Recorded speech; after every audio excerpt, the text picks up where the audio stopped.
I've studied successful people for 40 years, and though the diversity you find among them is astounding, I've found that they are all alike in one way: how they think. That is the one thing that separates successful people from unsuccessful ones. And here's the good news. How successful people think can be learned. If you change your thinking, you can change your life. Why you should change your thinking. It's hard to overstate the value of changing your thinking. Good thinking can do many things for you: generate revenue, solve problems, and create opportunities. It can take you to a whole new level, personally and professionally. It really can change your life. Consider some things you need to know about changing your thinking. 1. Changed thinking is not automatic. Sadly, a change in thinking doesn't happen on its own. Good ideas rarely go out and find someone. If you want to find a good idea, you must search for it. If you want to become a better thinker, you need to work at it. And once you begin to become a better thinker, the good ideas keep coming. In fact, the amount of good thinking you can do at any time depends primarily on the amount of good thinking you are already doing. 2. Changed thinking is difficult. When you hear someone say, "Now this is just off the top of my head," expect dandruff. The only people who believe thinking is easy are those who don't habitually engage in it. Nobel Prize-winning physicist Albert Einstein, one of the best thinkers who ever lived, asserted, "Thinking is hard work. That's why so few do it." Because thinking is so difficult, you want to use anything you can to help you improve the process. 3. Changed thinking is worth the investment. Author Napoleon Hill observed, "More gold has been mined from the thoughts of man than has ever been taken from the earth." When you take the time to learn how to change your thinking and become a better thinker, you are investing in yourself. Gold mines tap out. Stock markets crash. Real estate investments can go sour, but a human mind with the ability to think well is like a diamond mine that never runs out. It's priceless. How to become a better thinker. Do you want to master the process of good thinking? Do you want to be a better thinker tomorrow than you are today? Then you need to engage in an ongoing process that improves your thinking. I recommend you do the following. 1. Expose yourself to good input. Good thinkers always prime the pump of ideas. They always look for things to get the thinking process started, because what you put in always impacts what comes out. Read books, review trade magazines, listen to tapes, and spend time with good thinkers. And when something intrigues you, whether it's someone else's idea or the seed of an idea that you've come up with yourself, keep it in front of you. Put it in writing and keep it somewhere in your favorite thinking place to stimulate your thinking. 2. Expose yourself to good thinkers. Spend time with the right people. As I worked on this section and bounced my ideas off of some key people so that my thoughts would be stretched, I realized something about myself.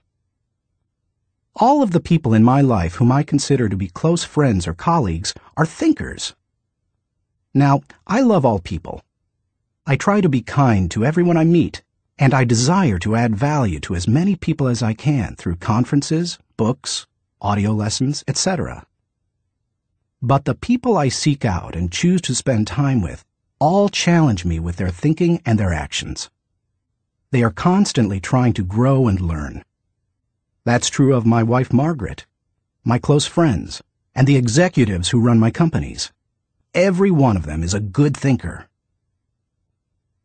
The writer of Proverbs observed that sharp people sharpen one another, just as iron sharpens iron. If you want to be a sharp thinker, be around sharp people. 3. choose to think good thoughts. To become a good thinker, you must become intentional about the thinking process. Regularly put yourself in the right place to think, shape, stretch, and land your thoughts. Make it a priority. Remember, thinking is a discipline. Recently, I had breakfast with Dan Cathy, the president of Chick-fil-A, a fast food chain headquartered in the Atlanta area. I told him that I was working on this book, and I asked him if he made thinking time a high priority. Not only did he say yes, but he told me about what he calls his thinking schedule. It helps him to fight the hectic pace of life that discourages intentional thinking. Dan says he sets aside time just to think for half a day every 2 weeks, for 1 whole day every month, and for 2 or 3 full days every year. Dan explains, "This helps me keep the main thing, since I am so easily distracted." You may want to do something similar, or you can develop a schedule and method of your own. No matter what you choose to do, go to your thinking place, take paper and pen, and make sure you capture your ideas in writing. 4. Act on your good thoughts. Ideas have a short shelf life. You must act on them before the expiration date. World War I flying ace Eddie Rickenbacker said it all when he remarked, "I can give you a 6-word formula for success. Think things through, then follow through." 5. Allow your emotions to create another good thought. To start the thinking process, you cannot rely on your feelings. In Failing Forward, I wrote that you can act your way into feeling long before you can feel your way into action. If you wait until you feel like doing something, you will likely never accomplish it. The same is true for thinking. You cannot wait until you feel like thinking to do it. However, I found that once you engage in the process of good thinking, you can use your emotions to feed the process and create mental momentum. Try it for yourself. After you go through the disciplined process of thinking and enjoy some success, allow yourself to savor the moment and try riding the mental energy of that success. If you're like me, it's likely to spur additional thoughts and productive ideas. 6. Repeat the process. One good thought does not make a good life. The people who have one good thought and try to ride it for an entire career often end up unhappy or destitute. They are the one-hit wonders, the one-book authors, the one-message speakers, the one-time inventors who spend their life struggling to protect or promote their single idea. Success comes to those who have an entire mountain of gold that they continually mine, not those who find one nugget and try to live on it for 50 years. To become someone who can mine a lot of gold, you need to keep repeating the process of good thinking. Putting yourself in the right place to think. Becoming a good thinker isn't overly complicated. It's a discipline. If you do the 6 things I have outlined, you will set yourself up for a lifestyle of better thinking. But what do you do to come up with specific ideas on a day-to-day basis? I want to teach you the process that I've used to discover and develop good thoughts. It's certainly not the only one that works, but it has worked well for me. 1. Find a place to think your thoughts.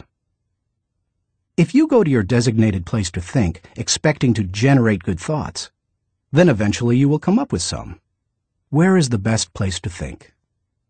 Everybody's different. Some people think best in the shower. Others, like my friend Dick Biggs, like to go to a park. For me, the best places to think are in my car, on planes, and in the spa. Ideas come to me in other places as well, such as when I'm in bed. I keep a special lighted writing pad on my nightstand for such times. I believe I often get thoughts because I make it a habit to frequently go to my thinking places. If you want to consistently generate ideas, you need to do the same thing. Find a place where you can think and plan to capture your thoughts on paper so that you don't lose them. When I found a place to think my thoughts found a place in me.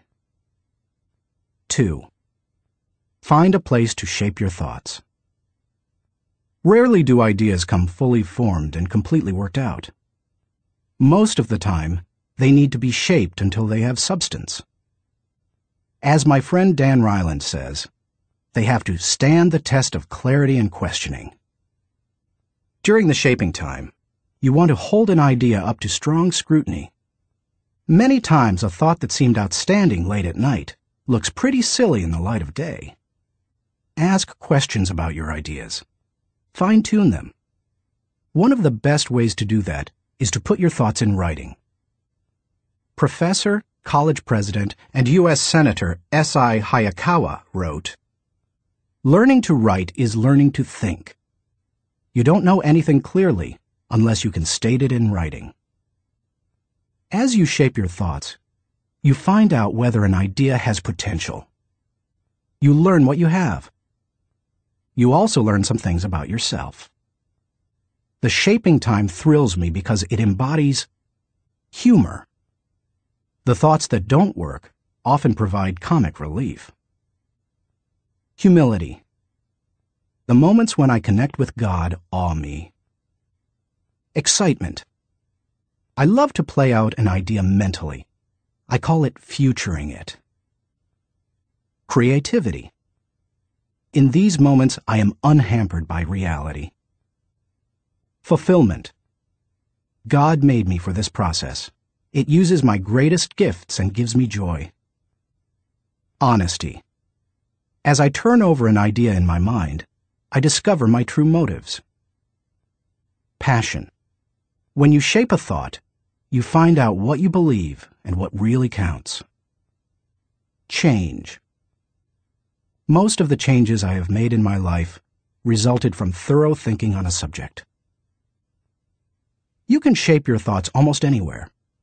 Just find a place that works for you, where you will be able to write things down, focus your attention without interruptions, and ask questions about your ideas. 3.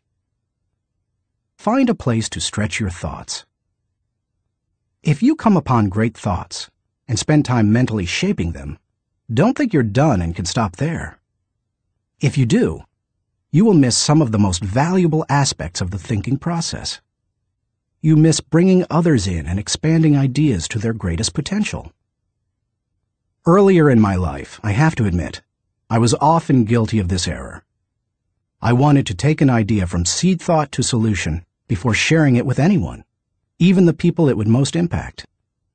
I did this both at work and at home. But over the years, I have learned that you can go much farther with a team than you can go alone. I've found a kind of formula that can help you stretch your thoughts. It says, the right thought plus the right people in the right environment at the right time for the right reason equals the right result. This combination is hard to beat. Like every person, every thought has the potential to become something great. When you find a place to stretch your thoughts, you find that potential. 4. Find a place to land your thoughts. Author C.D. Jackson observes that great ideas need landing gear as well as wings. Any idea that remains only an idea doesn't make a great impact. The real power of an idea comes when it goes from abstraction to application. Think about Einstein's theory of relativity. When he published his theories in 1905 and 1916, they were merely profound ideas. Their real power came with the development of the nuclear reactor in 1942 and the nuclear bomb in 1945. When scientists developed and implemented Einstein's ideas, the whole world changed. Likewise, if you want your thoughts to make an impact, you need to land them with others so that they can someday be implemented. As you plan for the application phase of the thinking process, land your ideas first with yourself. Landing an idea with yourself will give you integrity. People will buy into an idea only after they buy into the leader who communicates it. Before teaching any lesson, I ask myself 3 questions. Do I believe it? Do I live it? Do I believe others should live it? If I can't answer yes to all 3 questions, then I haven't landed it. Key players. Let's face it, no idea will fly if the influencers don't embrace it. After all, they are the people who carry thoughts from idea to implementation. Those most affected. Landing thoughts with the people on the firing line will give you great insight. Those closest to changes that occur as a result of a new idea can give you a reality read. And that's important, because sometimes even when you've diligently completed the process of creating a thought, shaping it, and stretching it with other good thinkers, you can still miss the mark. 5. Find a place to fly your thoughts. French philosopher Henri-Louis Bergson, who won the Nobel Prize in Literature in 1927, asserted that a person should think like a man of action, act like a man of thought. What good is thinking if it has no application in real life? Thinking divorced from actions cannot be productive. Learning how to master the process of thinking well leads you to productive thinking. If you can develop the discipline of good thinking and turn it into a lifetime habit, then you will be successful and productive all of your life. Once you've created, shaped, stretched, and landed your thoughts, then flying them can be fun and easy. Portrait of a good thinker. You often hear someone say that a colleague or friend is a good thinker, but that phrase means something different to everyone. To one person, it may mean having a high IQ, while to another, it could mean knowing a bunch of trivia, or being able to figure out whodunit when reading a mystery novel. I believe that good thinking isn't just one thing. It consists of several specific thinking skills. Becoming a good thinker means developing those skills to the best of your ability. It doesn't matter whether you were born rich or poor. It doesn't matter if you have a 3rd-grade education or possess a PhD. It doesn't matter if you suffer from multiple disabilities or you're the picture of health. No matter what your circumstances, you can learn to be a good thinker. All you must do is be willing to engage in the process every day. In Built to Last, Jim Collins and Jerry Porras describe what it means to be a visionary company, the kind of company that epitomizes the pinnacle of American business. They describe those companies this way. A visionary company is like a great work of art. Think of Michelangelo's scenes from Genesis on the ceiling of the Sistine Chapel, or his statue of David. Think of a great and enduring novel like Huckleberry Finn or Crime and Punishment. Think of Beethoven's Ninth Symphony or Shakespeare's Henry V. Think of a beautifully designed building like the masterpieces of Frank Lloyd Wright or Ludwig Mies van der Rohe. You can't point to any one single item that makes the whole thing work. It's the entire work, all the pieces working together to create an overall effect that leads to enduring greatness. Good thinking is similar. You need all the thinking pieces to become the kind of person who can achieve great things. Those pieces include the following 11 skills. Seeing the wisdom of big picture thinking. Unleashing the potential of focused thinking. Discovering the joy of creative thinking. Recognizing the importance of realistic thinking. Releasing the power of strategic thinking. Feeling the energy of possibility thinking. Embracing the lessons of reflective thinking. Questioning the acceptance of popular thinking. Encouraging the participation of shared thinking.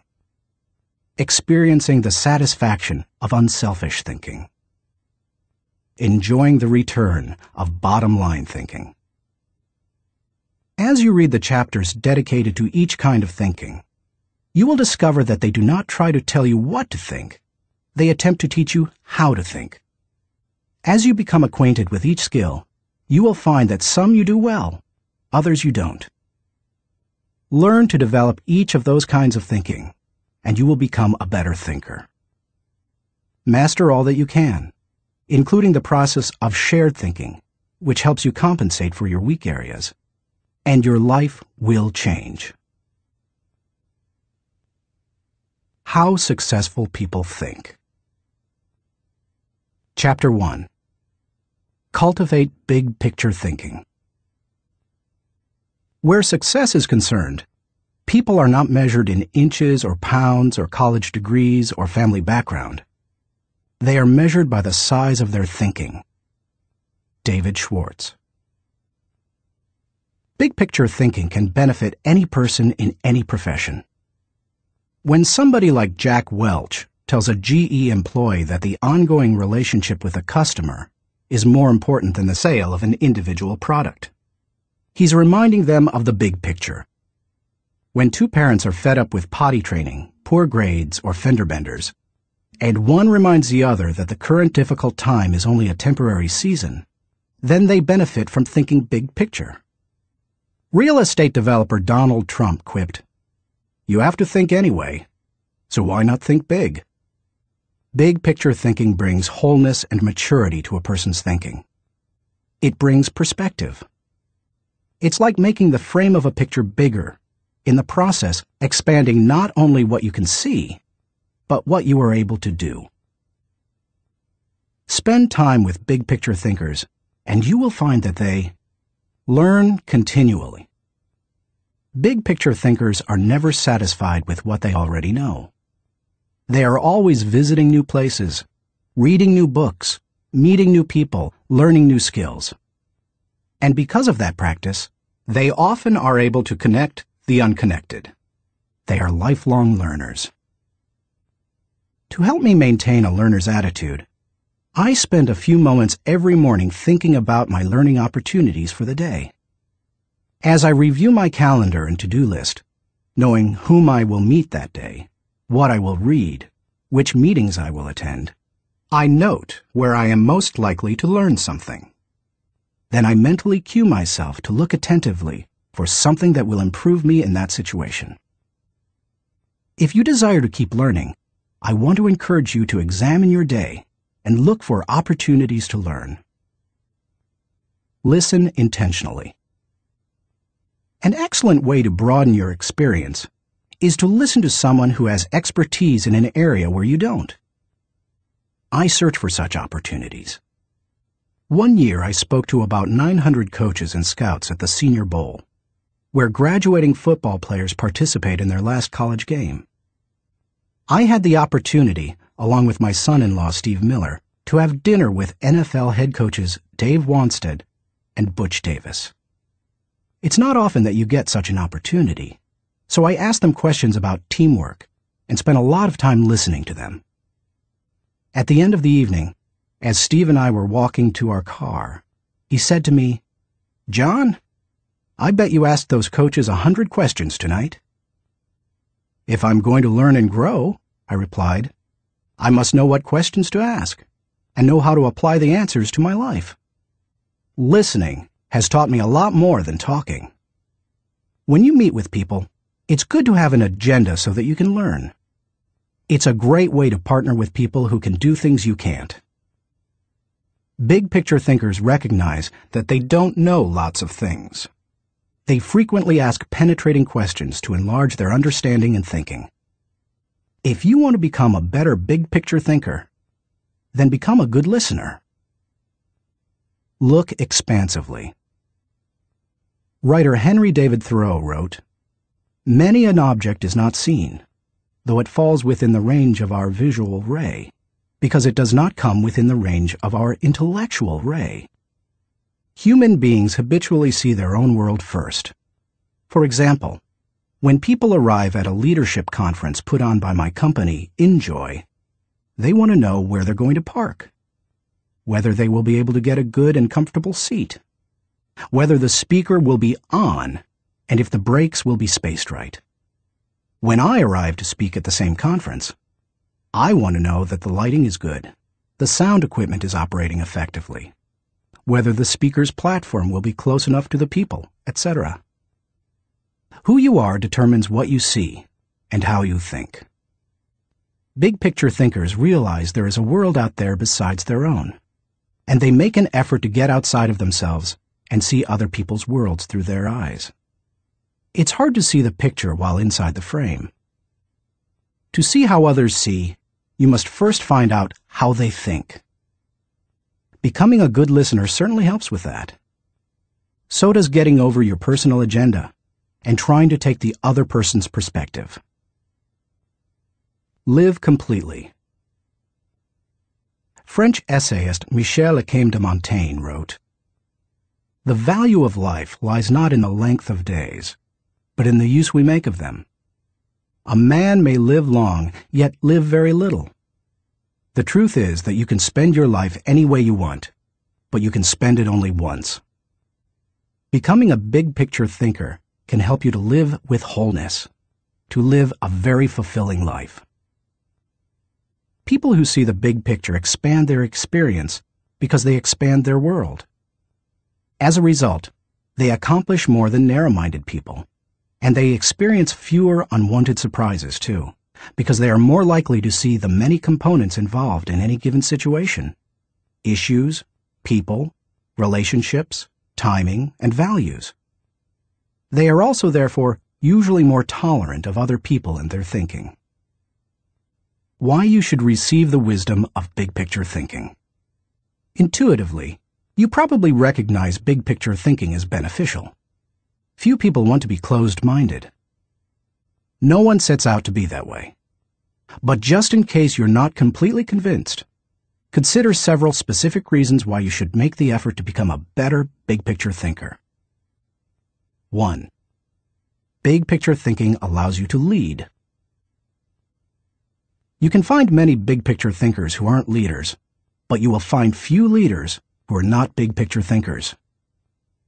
Leaders must be able to do many important things for their people. See the vision before their people do. They also see more of it. This allows them to size up situations, taking into account many variables. Leaders who see the big picture discern possibilities as well as problems to form a foundation to build the vision. Once leaders have done that, they can sketch a picture of where the team is going, including any potential challenges or obstacles.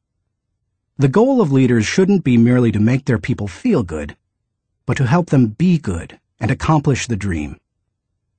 The vision, shown accurately, will allow leaders to show how the future connects with the past to make the journey more meaningful. When leaders recognize this need for connection and bridge it, then they can seize the moment when the timing is right. In leadership, when to move is as important as what you do. As Winston Churchill said, there comes a special moment in everyone's life, a moment for which that person was born. When he seizes it, it is his finest hour. Whether building roads, planning a trip, or moving in leadership, big picture thinking allows you to enjoy more success. People who are constantly looking at the whole picture have the best chance of succeeding in any endeavor. 2. Big picture thinking keeps you on target. Thomas Fuller, chaplain to Charles II of England, observed, "He that is everywhere is nowhere." To get things done, you need focus. However, to get the right things done, you also need to consider the big picture. Only by putting your daily activities in the context of the big picture will you be able to stay on target. As Alvin Toffler says, you've got to think about big things while you're doing small things, so that all the small things go in the right direction. 3. Big picture thinking allows you to see what others see. One of the most important skills you can develop in human relations is the ability to see things from the other person's point of view. It's one of the keys to working with clients, satisfying customers, maintaining a marriage, rearing children, helping those who are less fortunate, etc. All human interactions are enhanced by the ability to put yourself in another person's shoes. How? Look beyond yourself, your own interests, and your own world. When you work to consider an issue from every possible angle, examine it in the light of another's history, discover the interests and concerns of others, and try to set aside your own agenda, you begin to see what others see. And that is a powerful thing. 4. Big picture thinking promotes teamwork. If you participate in any kind of team activity, then you know how important it is that team members see the whole picture, not just their own part. Anytime a person doesn't know how his work fits with that of his teammates, then the whole team is in trouble. The better the grasp team members have of the big picture, the greater their potential to work together as a team. 5. Big picture thinking keeps you from being caught up in the mundane. Let's face it, some aspects of everyday life are absolutely necessary but thoroughly uninteresting. Big picture thinkers don't let the grind get to them because they don't lose sight of the all-important overview. They know that the person who forgets the ultimate is a slave to the immediate. 6. Big picture thinking helps you to chart uncharted territory. Have you ever heard the expression, "We'll cross that bridge when we come to it"? That phrase undoubtedly was coined by someone who had trouble seeing the big picture. The world was built by people who crossed bridges in their minds long before anyone else did. The only way to break new ground or move into uncharted territory is to look beyond the immediate and see the big picture. How to acquire the wisdom of big picture thinking. If you desire to seize new opportunities and open new horizons, then you need to add big picture thinking to your abilities. To become a good thinker, better able to see the big picture, keep in mind the following suggestions. 1. Don't strive for certainty. Big picture thinkers are comfortable with ambiguity. They don't try to force every observation or piece of data into pre-formulated mental cubbyholes. They think broadly and can juggle many seemingly contradictory thoughts in their minds. If you want to cultivate the ability to think big picture, then you must get used to embracing and dealing with complex and diverse ideas. 2. Learn from every experience. Big picture thinkers broaden their outlook by striving to learn from every experience. They don't rest on their successes, they learn from them. More importantly, they learn from their failures. They can do that because they remain teachable. Varied experiences, both positive and negative, help you see the big picture. The greater the variety of experience and success, the more potential to learn you have. If you desire to be a big picture thinker, then get out there and try a lot of things. Take a lot of chances, and take time to learn after every victory or defeat. 3. Gain insight from a variety of people. Big picture thinkers learn from their experiences, but they also learn from experiences they don't have. That is, they learn by receiving insight from others, from customers, employees, colleagues, and leaders. If you desire to broaden your thinking and see more of the big picture, then seek out counselors to help you. But be wise in whom you ask for advice. Gaining insight from a variety of people doesn't mean stopping anyone and everyone in hallways and grocery store lines and asking what they think about a given subject. Be selective. Talk to people who know and care about you, who know their field, and who bring experience deeper and broader than your own. 4. Give yourself permission to expand your world. If you want to be a big picture thinker, you will have to go against the flow of the world. Society wants to keep people in boxes. Most people are married mentally to the status quo. They want what was, not what can be. They seek safety in simple answers. To think big picture, you need to give yourself permission to go a different way, to break new ground, to find new worlds to conquer. And when your world does get bigger, you need to celebrate. Never forget there is more out there in the world than what you've experienced. Keep learning, keep growing, and keep looking at the big picture.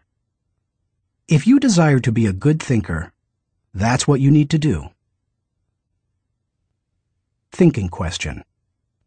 Am I thinking beyond myself and my world so that I process ideas with a holistic perspective? Chapter 2. Engage in focused thinking. He did each thing as if he did nothing else. Spoken of novelist Charles Dickens. Philosopher Bertrand Russell once asserted, "To be able to concentrate for a considerable time is essential to difficult achievement." Sociologist Robert Lind observed that knowledge is power only if a man knows what facts are not to bother about. Focused thinking removes distractions and mental clutter so that you can concentrate on an issue and think with clarity. Focused thinking can do several things for you. 1. Focused thinking harnesses energy toward a desired goal.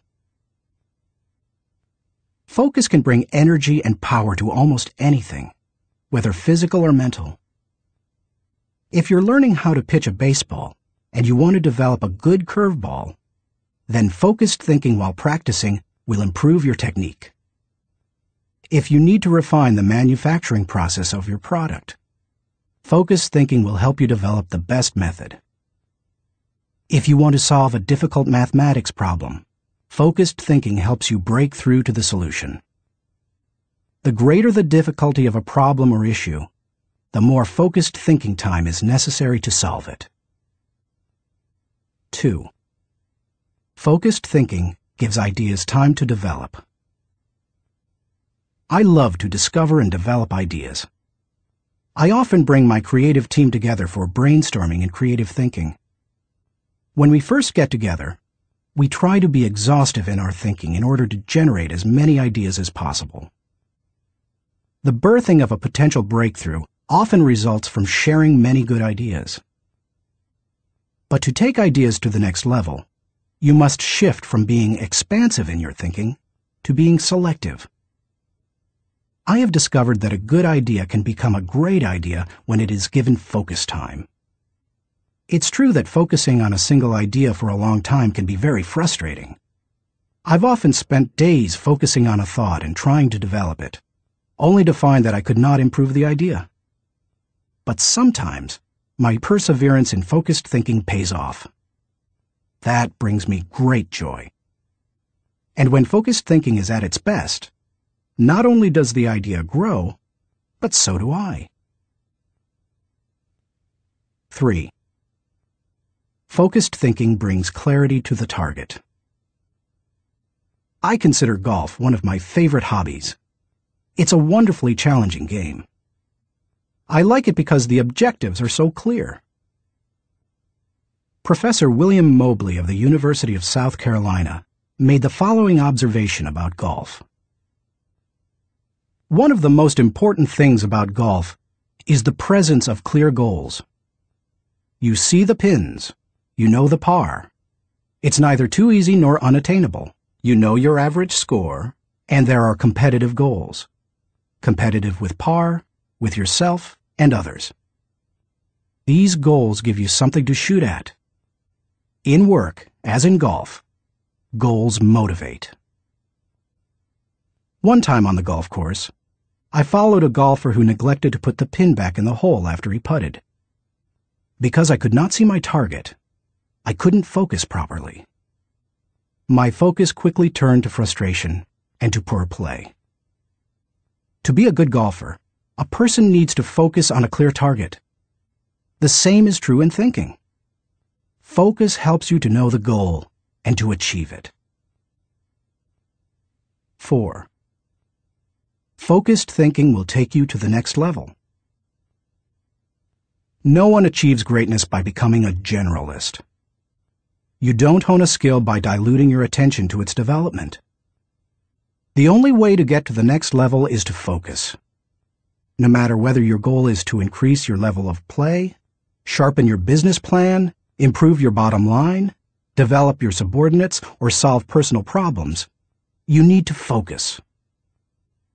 Author Harry A. Overstreet observed, "The immature mind hops from one thing to another. The mature mind seeks to follow through." Where should you focus your thinking? Does every area of your life deserve dedicated, focused thinking time? Of course, the answer is no. Be selective, not exhaustive, in your focused thinking. For me, that means dedicating in-depth thinking time to 4 areas: leadership, creativity, communication, and intentional networking. Your choices will probably differ from mine. Here are a few suggestions to help you figure them out. Identify your priorities. First, take into account your priorities for yourself, your family, and your team. Author, consultant, and award-winning thinker Edward de Bono quipped, "A conclusion is the place where you get tired of thinking." Unfortunately, many people land on priorities based on where they run out of steam. You certainly don't want to do that. Nor do you want to let others set your agenda. There are many ways to determine priorities. If you know yourself well, begin by focusing on your strengths, the things that make best use of your skills and God-given talents. You might also focus on what brings the highest return and reward. Do what you enjoy most and do best. You could use the 80-20 rule. Give 80% of your effort to the top 20%, most important, activities. Another way is to focus on exceptional opportunities that promise a huge return. It comes down to this. Give your attention to the areas that bear fruit. Discover your gifts. Not all people are self-aware and have a good handle on their own skills, gifts, and talents. They are a little like the comic strip character Charlie Brown.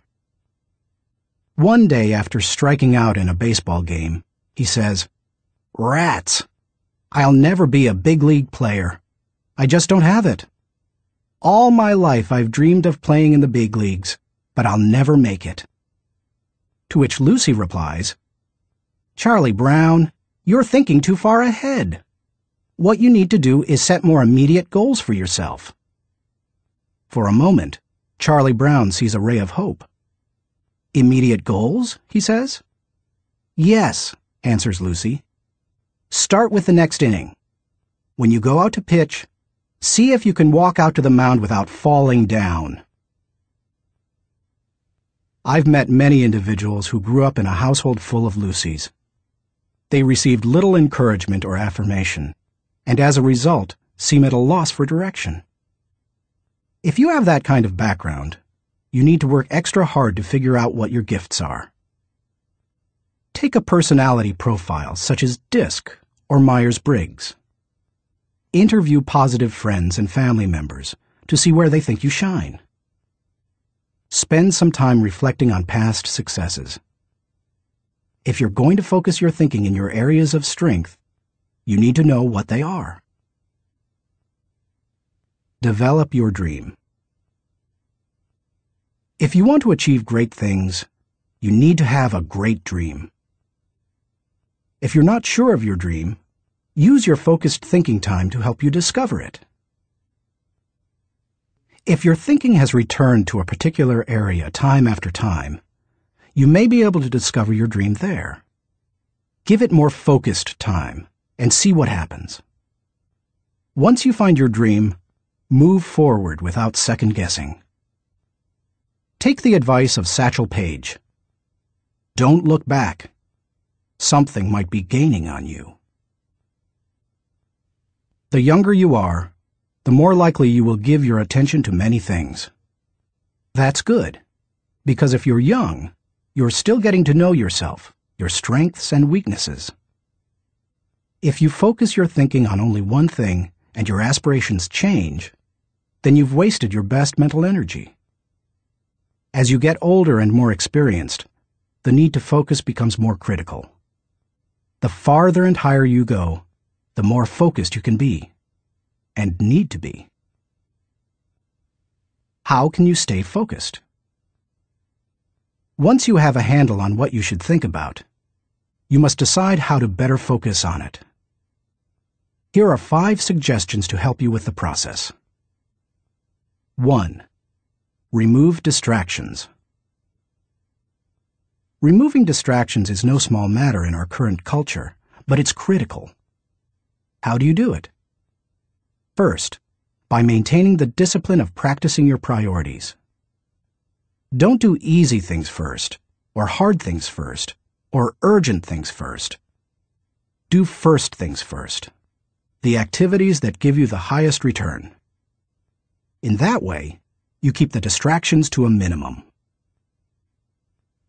Second, insulate yourself from distractions. I've found that I need blocks of time to think without interruptions. I've mastered the art of making myself unavailable when necessary and going off to my thinking place so that I can work without interruptions. Because of my responsibilities as founder of 3 companies, however, I am always aware of the tension between my need to remain accessible to others as a leader and my need to withdraw from them to think. The best way to resolve the tension is to understand the value of both activities. Walking slowly through the crowd allows me to connect with people and know their needs. Withdrawing from the crowd allows me to think of ways to add value to them. My advice to you is to place value on and give attention to both. If you naturally withdraw, then make sure to get out among people more often. If you're always on the go and rarely withdraw for thinking time, then remove yourself periodically so that you can unleash the potential of focused thinking. And wherever you are, be there. 2. Make time for focused thinking. Once you have a place to think, you need the time to think.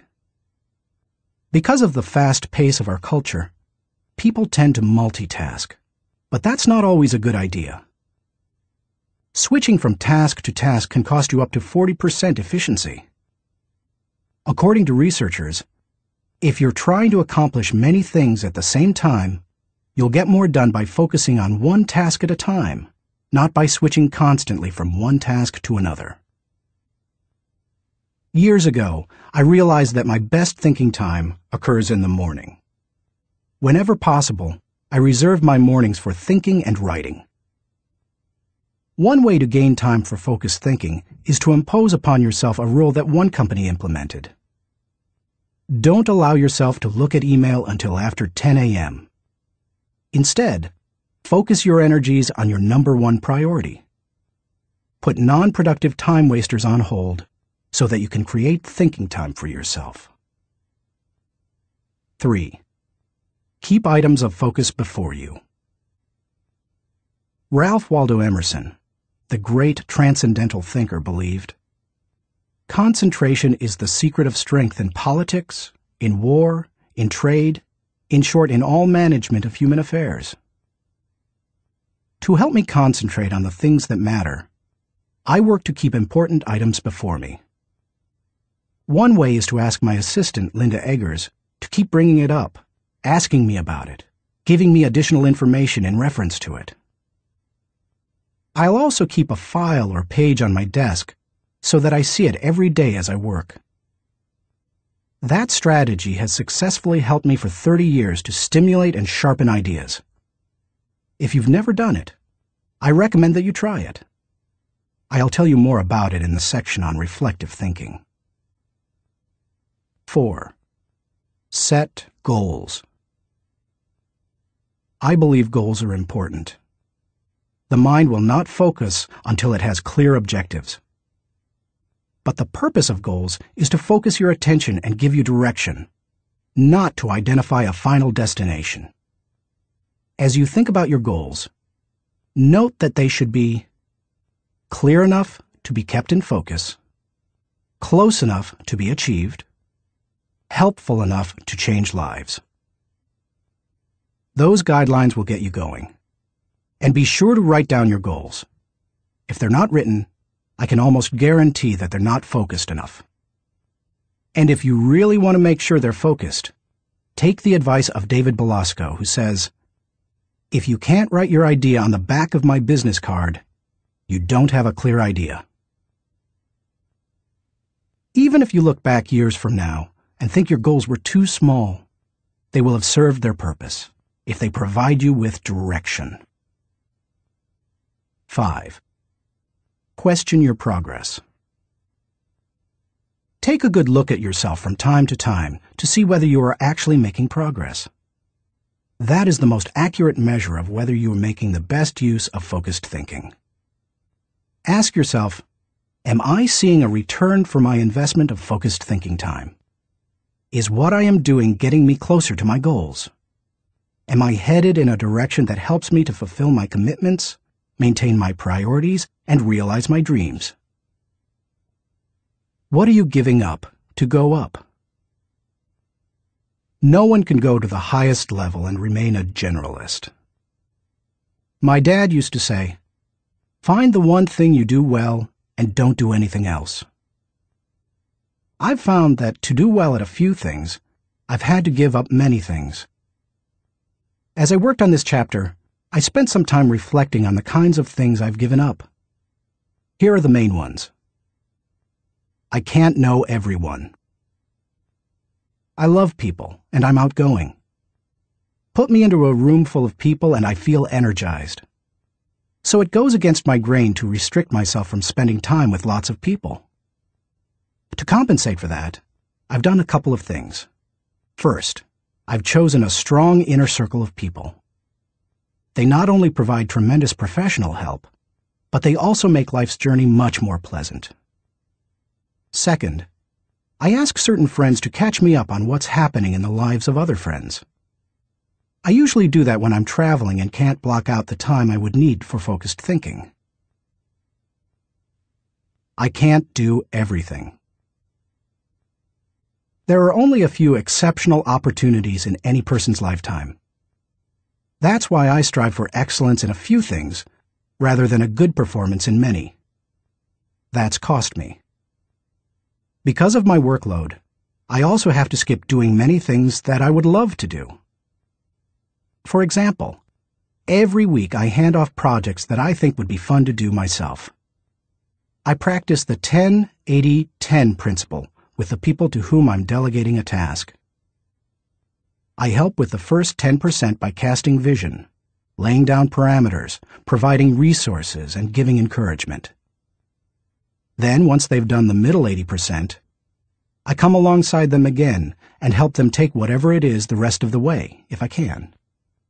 I call it putting the cherry on top. I can't go everywhere.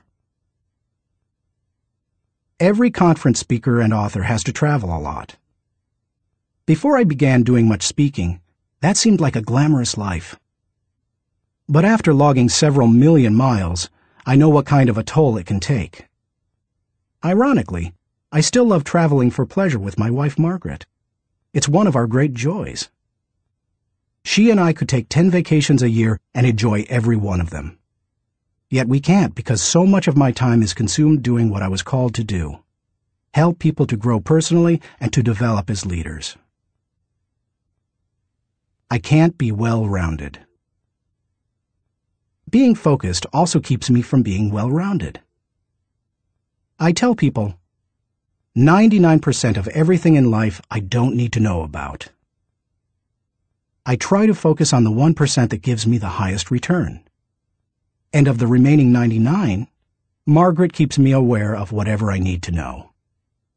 It's one of the ways I keep from getting totally out of balance in my life.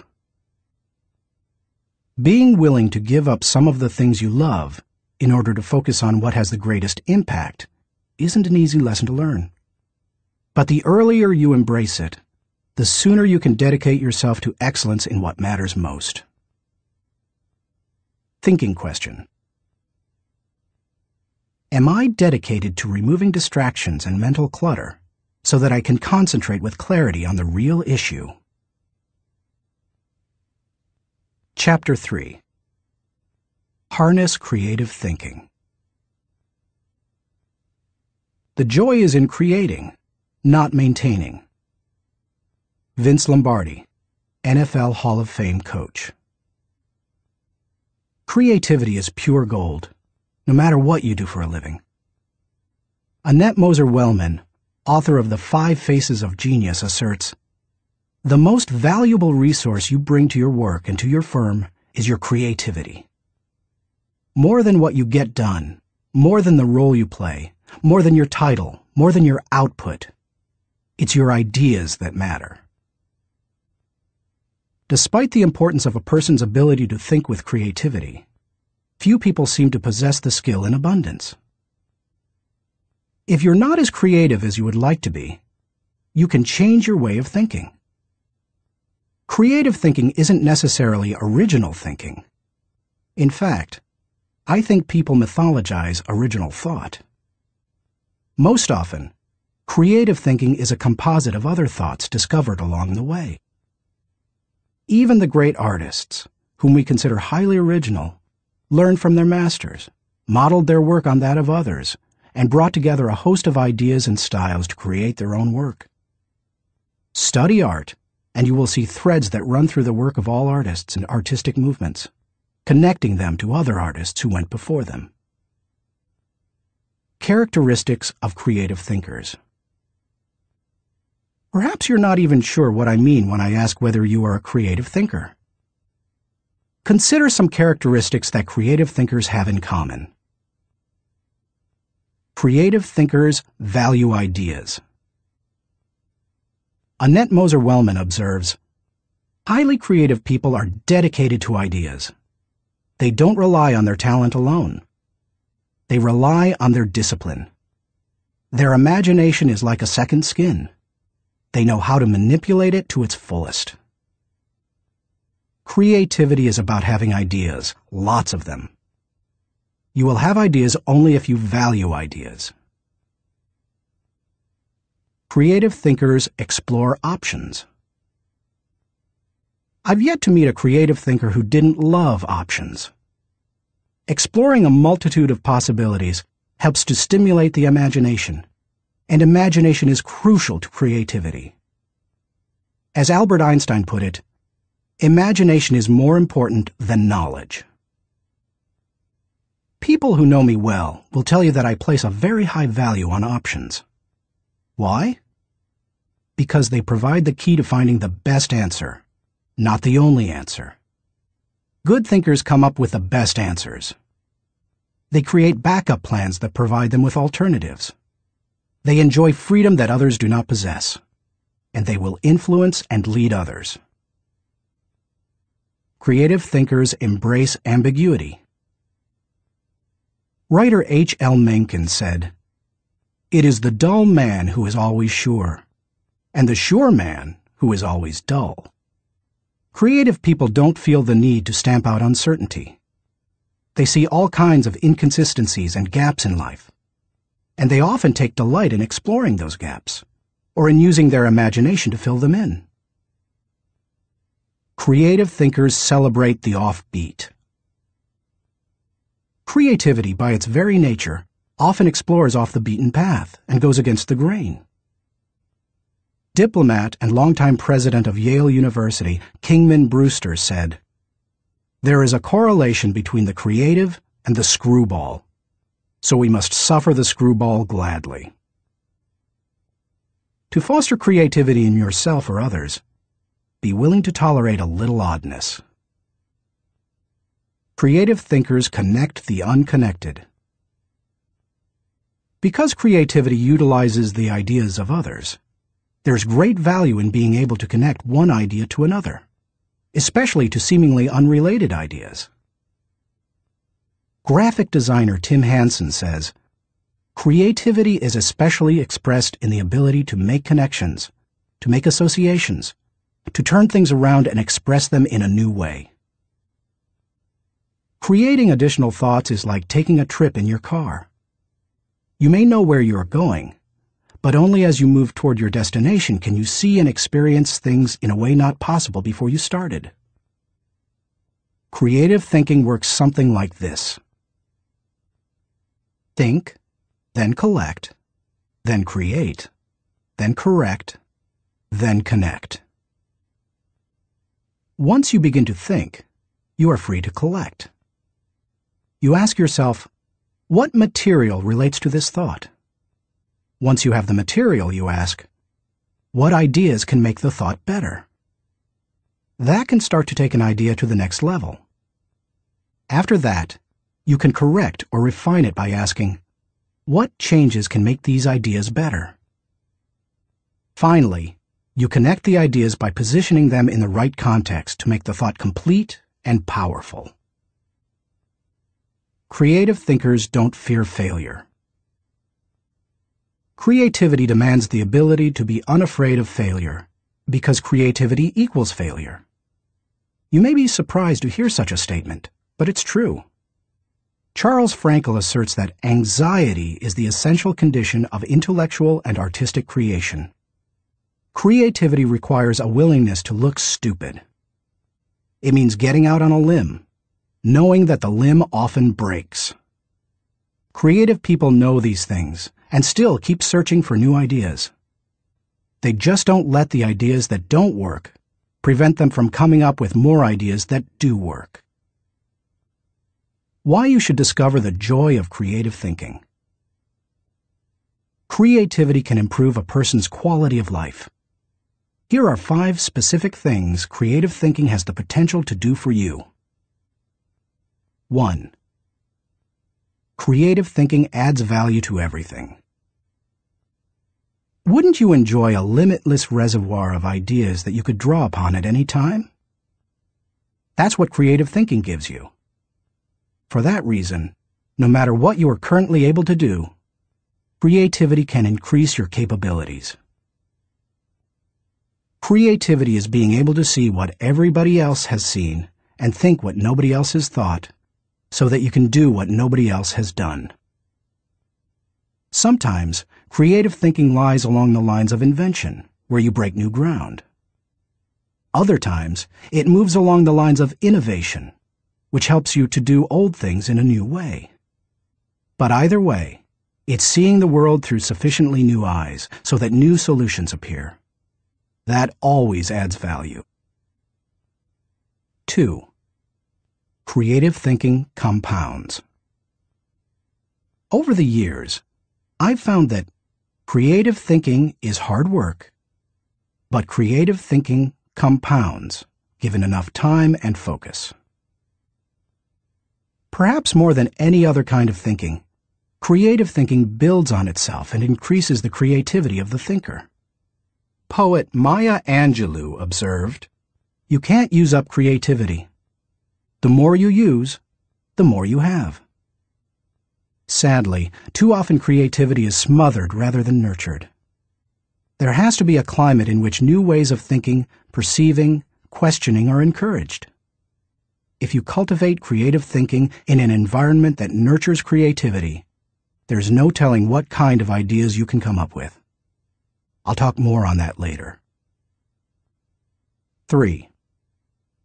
Creative thinking draws people to you and your ideas. Creativity is intelligence having fun. People admire intelligence, and they are always attracted to fun, so the combination is fantastic.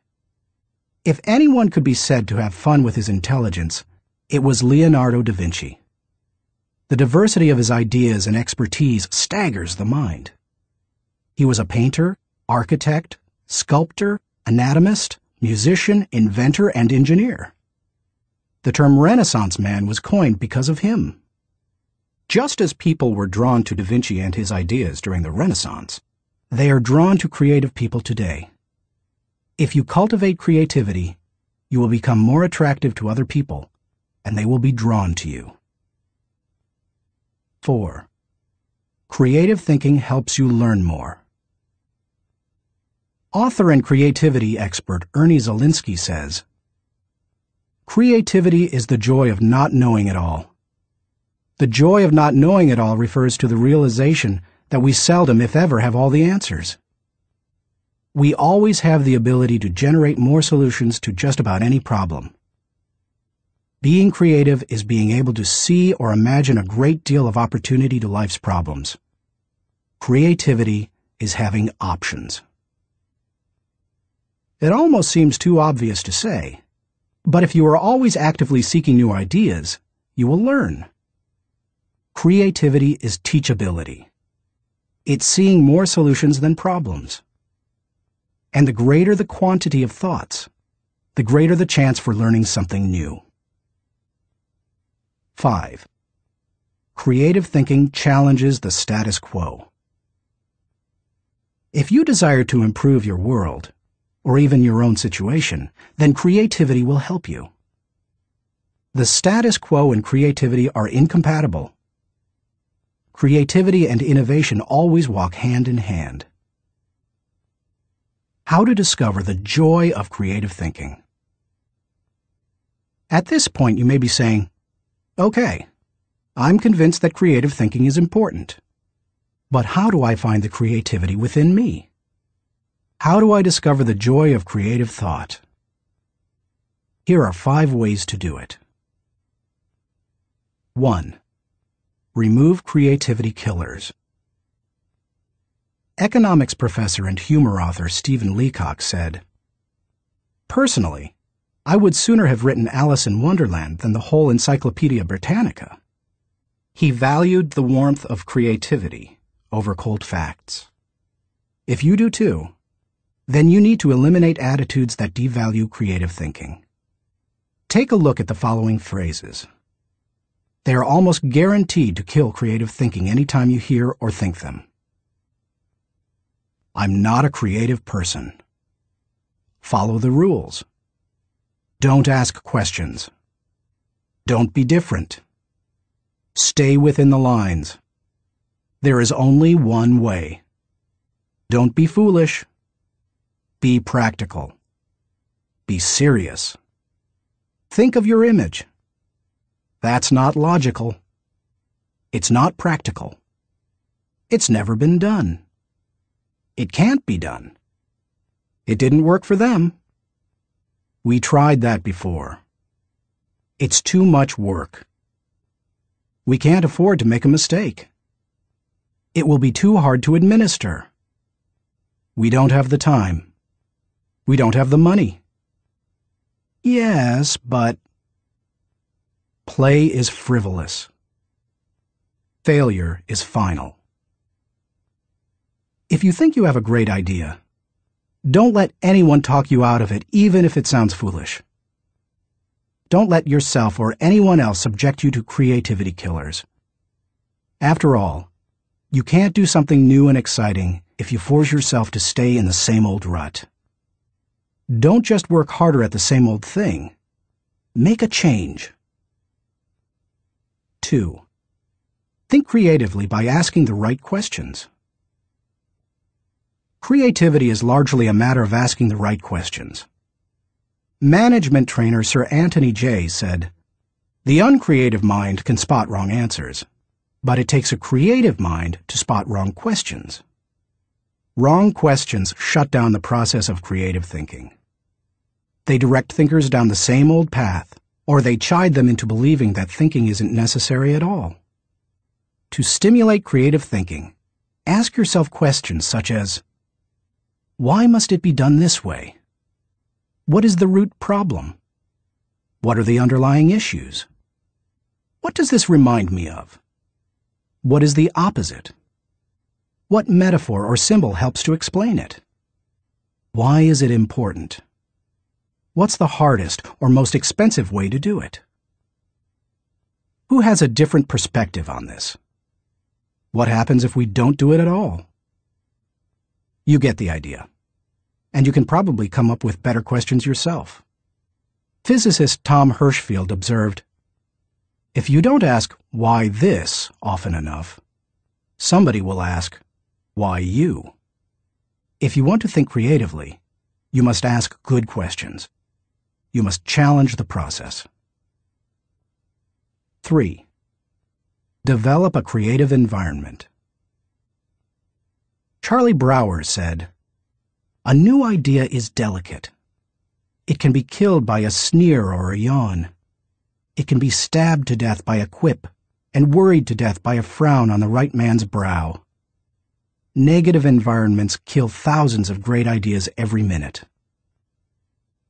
A creative environment, on the other hand, becomes like a greenhouse where ideas get seeded, sprout up, and flourish. A creative environment encourages creativity. David Hills says, "Studies of creativity suggest that the biggest single variable of whether or not employees will be creative is whether they perceive they have permission. When innovation and good thinking are openly encouraged and rewarded, then people see that they have permission to be creative." A creative environment places a high value on trust among team members and individuality. Creativity always risks failure. That's why trust is so important to creative people. In the creative process, trust comes from people working together, from knowing that people on the team have experience launching successful, creative ideas, and from the assurance that creative ideas won't go to waste because they will be implemented. A creative environment embraces those who are creative. Creative people celebrate the offbeat. How should creative people be treated? I take the advice of Tom Peters. Weed out the dullards, nurture the nuts. I do that by spending time with them, which I enjoy anyway. I especially like to pull people into brainstorming sessions. People look forward to an invitation to such meetings because the time will be filled with energy, ideas, and laughter. And the odds are high that a new project, seminar, or business strategy will result. When that happens, they also know a party's coming. A creative environment focuses on innovation, not just invention. Sam Weston, creator of the popular action figure G.I. Joe, said, "Truly groundbreaking ideas are rare, but you don't necessarily need one to make a career out of creativity." My definition of creativity is the logical combination of two or more existing elements that result in a new concept. The best way to make a living with your imagination is to develop innovative applications, not imagine completely new concepts. Creative people say, "Give me a good idea, and I'll give you a better idea." A creative environment is willing to let people go outside the lines. Most people automatically stay within lines, even if those lines have been arbitrarily drawn or are terribly out of date. Remember, most limitations we face are not imposed on us by others. We place them on ourselves. Lack of creativity often falls into that category. If you want to be more creative, challenge boundaries. Inventor Charles Kettering said, "All human development, no matter what form it takes, must be outside the rules. Otherwise, we would never have anything new." A creative environment takes that into account. A creative environment appreciates the power of a dream. A creative environment promotes the freedom of a dream. A creative environment encourages the use of a blank sheet of paper and the question, if we could draw a picture of what we want to accomplish, what would that look like? A creative environment allowed Martin Luther King Jr. to speak with passion and declare to millions, "I have a dream," not "I have a goal." Goals may give focus, but dreams give power. Dreams expand the world. That is why James Allen suggested that dreamers are the saviors of the world. The more creativity-friendly you can make your environment, the more potential it has to become creative. 4. Spend time with other creative people. What if the place you work has an environment hostile to creativity, and you possess little ability to change it? One possibility is to change jobs. But what if you desire to keep working there despite the negative environment? Your best option is to find a way to spend time with other creative people. Creativity is contagious. Have you ever noticed what happens during a good brainstorming session? One person throws out an idea. Another person uses it as a springboard to discover another idea. Someone else takes it in yet another, even better direction. Then somebody grabs hold of it and takes it to a whole new level. The interplay of ideas can be electric. I have a strong group of creative individuals in my life. I make sure to spend regular time with them. When I leave them, I always feel energized. I'm full of ideas, and I see things differently. They truly are indispensable to my life. It's a fact that you begin to think like the people you spend a lot of time with. The more time you can spend with creative people, engaging in creative activities, the more creative you will become. 5. Get out of your box. Actress Katharine Hepburn remarked, "If you obey all the rules, you will miss all the fun." While I don't think it's necessary to break all the rules, many are in place to protect us, I do think it's unwise to allow self-imposed limitations to hinder us. Creative thinkers know that they must repeatedly break out of the box of their own history and personal limitations in order to experience creative breakthroughs.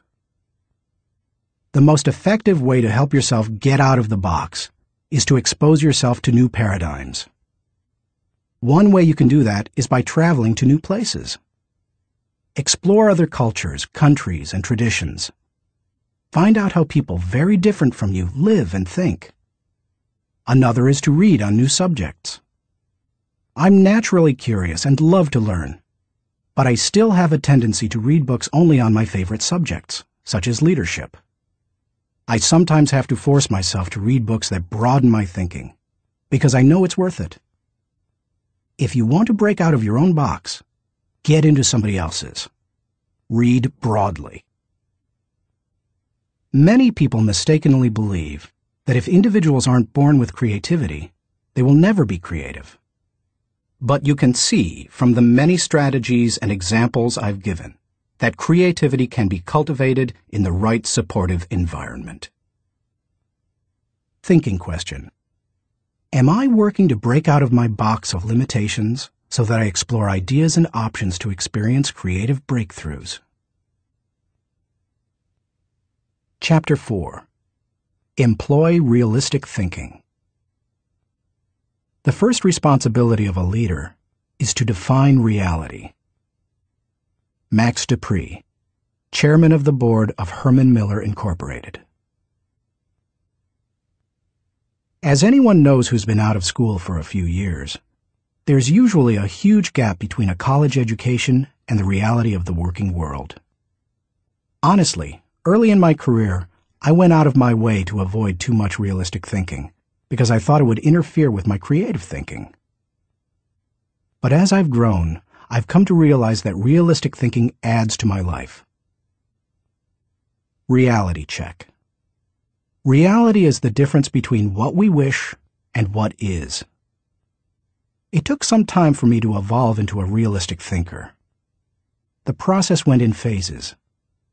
First, I did not engage in realistic thinking at all. After a while, I realized that it was necessary, so I began to engage in it occasionally. But I didn't like it, because I thought it was too negative. And any time I could delegate it, I did. Eventually, I found that I had to engage in realistic thinking if I was going to solve problems and learn from my mistakes. And in time, I became willing to think realistically before I got in trouble and make it a continual part of my life. Today, I encourage my key leaders to think realistically. We make realistic thinking the foundation of our business because we derive certainty and security from it. Why you should recognize the importance of realistic thinking. If you're a naturally optimistic person as I am, you may not possess great desire to become a more realistic thinker.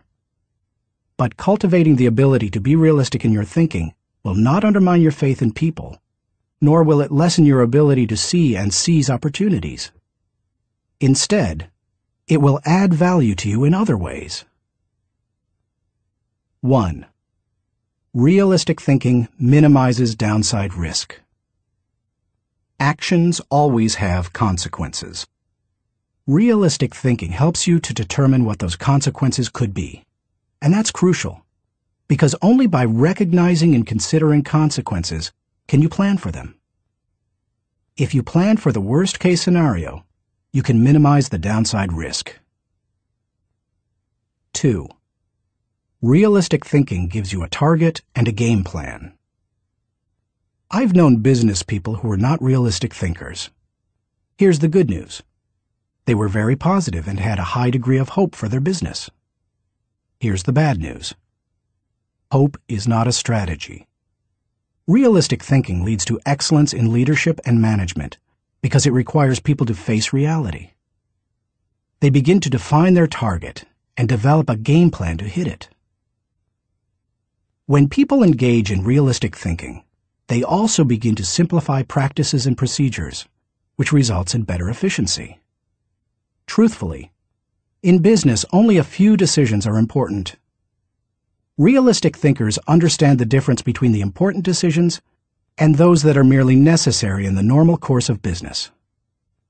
The decisions that matter relate directly to your purpose. James Allen was right when he wrote, "Until thought is linked with purpose, there is no intelligent accomplishment." 3. Realistic thinking is a catalyst for change. People who rely on hope for their success rarely make change a high priority. If you have only hope, you imply that achievement and success are out of your hands. It's a matter of luck or chance. Why bother changing? Realistic thinking can dispel that kind of wrong attitude. There's nothing like staring reality in the face to make a person recognize the need for change.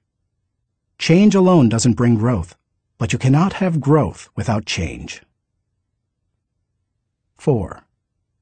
Realistic thinking provides security. Anytime you have thought through the worst that can happen, and you have developed contingency plans to meet it, you become more confident and secure.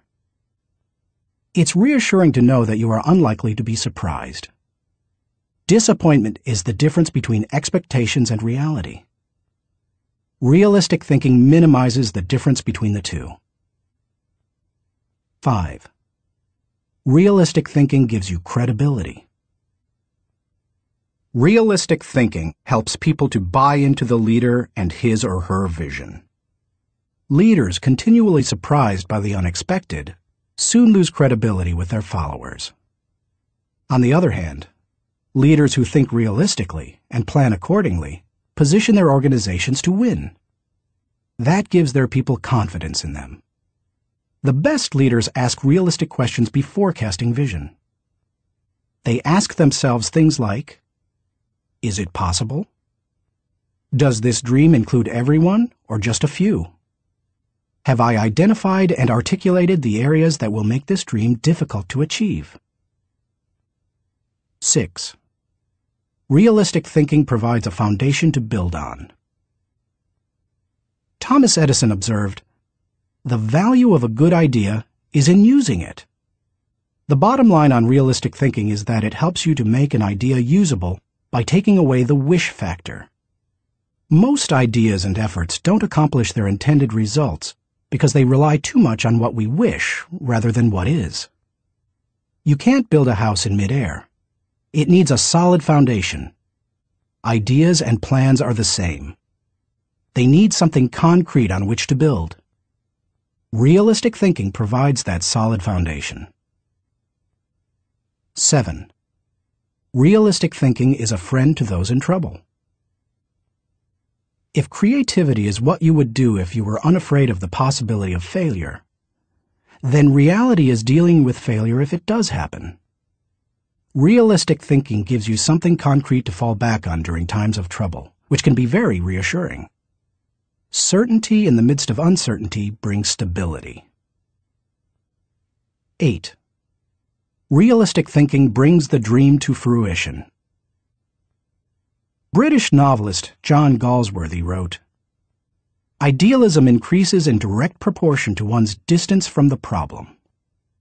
If you don't get close enough to a problem, you can't tackle it. If you don't take a realistic look at your dream and what it will take to accomplish it, you will never achieve it." Realistic thinking helps to pave the way for bringing any dream to fruition. How to recognize the importance of realistic thinking. Because I'm naturally optimistic rather than realistic, I've had to take concrete steps to improve my thinking in this area. Here are 5 things I do to improve my realistic thinking. 1. Develop an appreciation for truth. I could not develop as a realistic thinker until I gained an appreciation for realistic thinking. And that means learning to look at and enjoy truth. President Harry S. Truman said, "I never give 'em hell. I just tell the truth, and they think it is hell." That's the way many people react to truth. People tend to exaggerate their success and minimize their failures or deficiencies. They live according to Ruckert's law, believing there is nothing so small that it can't be blown out of proportion. Unfortunately, many people today could be described by a quote from Winston Churchill. "Men occasionally stumble over the truth, but most pick themselves up and hurry off as if nothing has happened." More recently, television journalist Ted Koppel observed, "Our society finds truth too strong a medicine to digest undiluted. In its purest form, truth is not a polite tap on the shoulder. It is a howling reproach." In other words, the truth will set you free, but first, it will make you angry. If you want to become a realistic thinker, however, you need to get comfortable dealing with the truth and face up to it. 2. Do your homework. The process of realistic thinking begins with doing your homework. You must first get the facts. Former governor, congressman, and ambassador Chester Bowles said, "When you approach a problem, strip yourself of preconceived opinions and prejudice. Assemble and learn the facts of the situation. Make the decision which seems to you to be the most honest, and then stick to it. It doesn't matter how sound your thinking is if it's based on faulty data or assumptions. You can't think well in the absence of facts, or in the presence of poor information. You can also find out what others have done in similar circumstances. Remember, your thinking doesn't necessarily have to be original. It just has to be solid. Why not learn all you can from good thinkers who have faced similar situations in the past? Some of my best thinking has been done by others. 3. Think through the pros and cons. There's nothing like taking the time to really examine the pros and cons of an issue to give you a strong dose of reality. It rarely comes down to simply choosing the course of action with the greatest number of pros, because all pros and cons do not carry equal weight. But that's not the value of the exercise anyway. Rather, it helps you to dig into the facts, examine an issue from many angles, and really count the cost of a possible course of action. 4. Picture the worst-case scenario. The essence of realistic thinking is discovering, picturing, and examining the worst-case scenario. Ask yourself questions such as, what if sales fall short of projections? What if revenue hits rock bottom? Not an optimist's rock bottom, but real rock bottom. What if we don't win the account? What if the client doesn't pay us? What if we have to do the job short-handed? What if our best player gets sick? What if all the colleges reject my application? What if the market goes belly up? What if the volunteers quit? What if nobody shows up? You get the idea. The point is that you need to think about worst-case possibilities, whether you are running a business, leading a department, pastoring a church, coaching a team, or planning your personal finances. Your goal isn't to be negative or to expect the worst, just to be ready for it in case it happens. That way, you give yourself the best chance for a positive result, no matter what. If you picture the worst case and examine it honestly, then you really have experienced a reality check. You're ready for anything. As you do that, take the advice of Charles Hole, who advised, "Deliberate with caution, but act with decision, and yield with graciousness, or oppose with firmness." 5. Align your thinking with your resources. One of the keys to maximizing realistic thinking is aligning your resources with your objectives. Looking at pros and cons and examining worst-case scenarios will make you aware of any gaps between what you desire and what really is. Once you know what those gaps are, you can use your resources to fill them. After all, that's what resources are for. Super Bowl, Superdome, Super Security. Our country received lessons in realistic thinking following the tragedy of September 11, 2001. The destruction of the World Trade Center buildings in New York City far surpassed any worst-case scenarios that anyone might have envisioned. In the wake of that event, we now find that we don't have the luxury of avoiding or neglecting realistic thinking. I was reminded of that on Sunday, February 3, 2002, when I attended the Super Bowl in New Orleans, Louisiana. I had been to the big game twice before to root for the home team, first San Diego and later Atlanta, and had seen both teams lose. But I had never been to a game like this.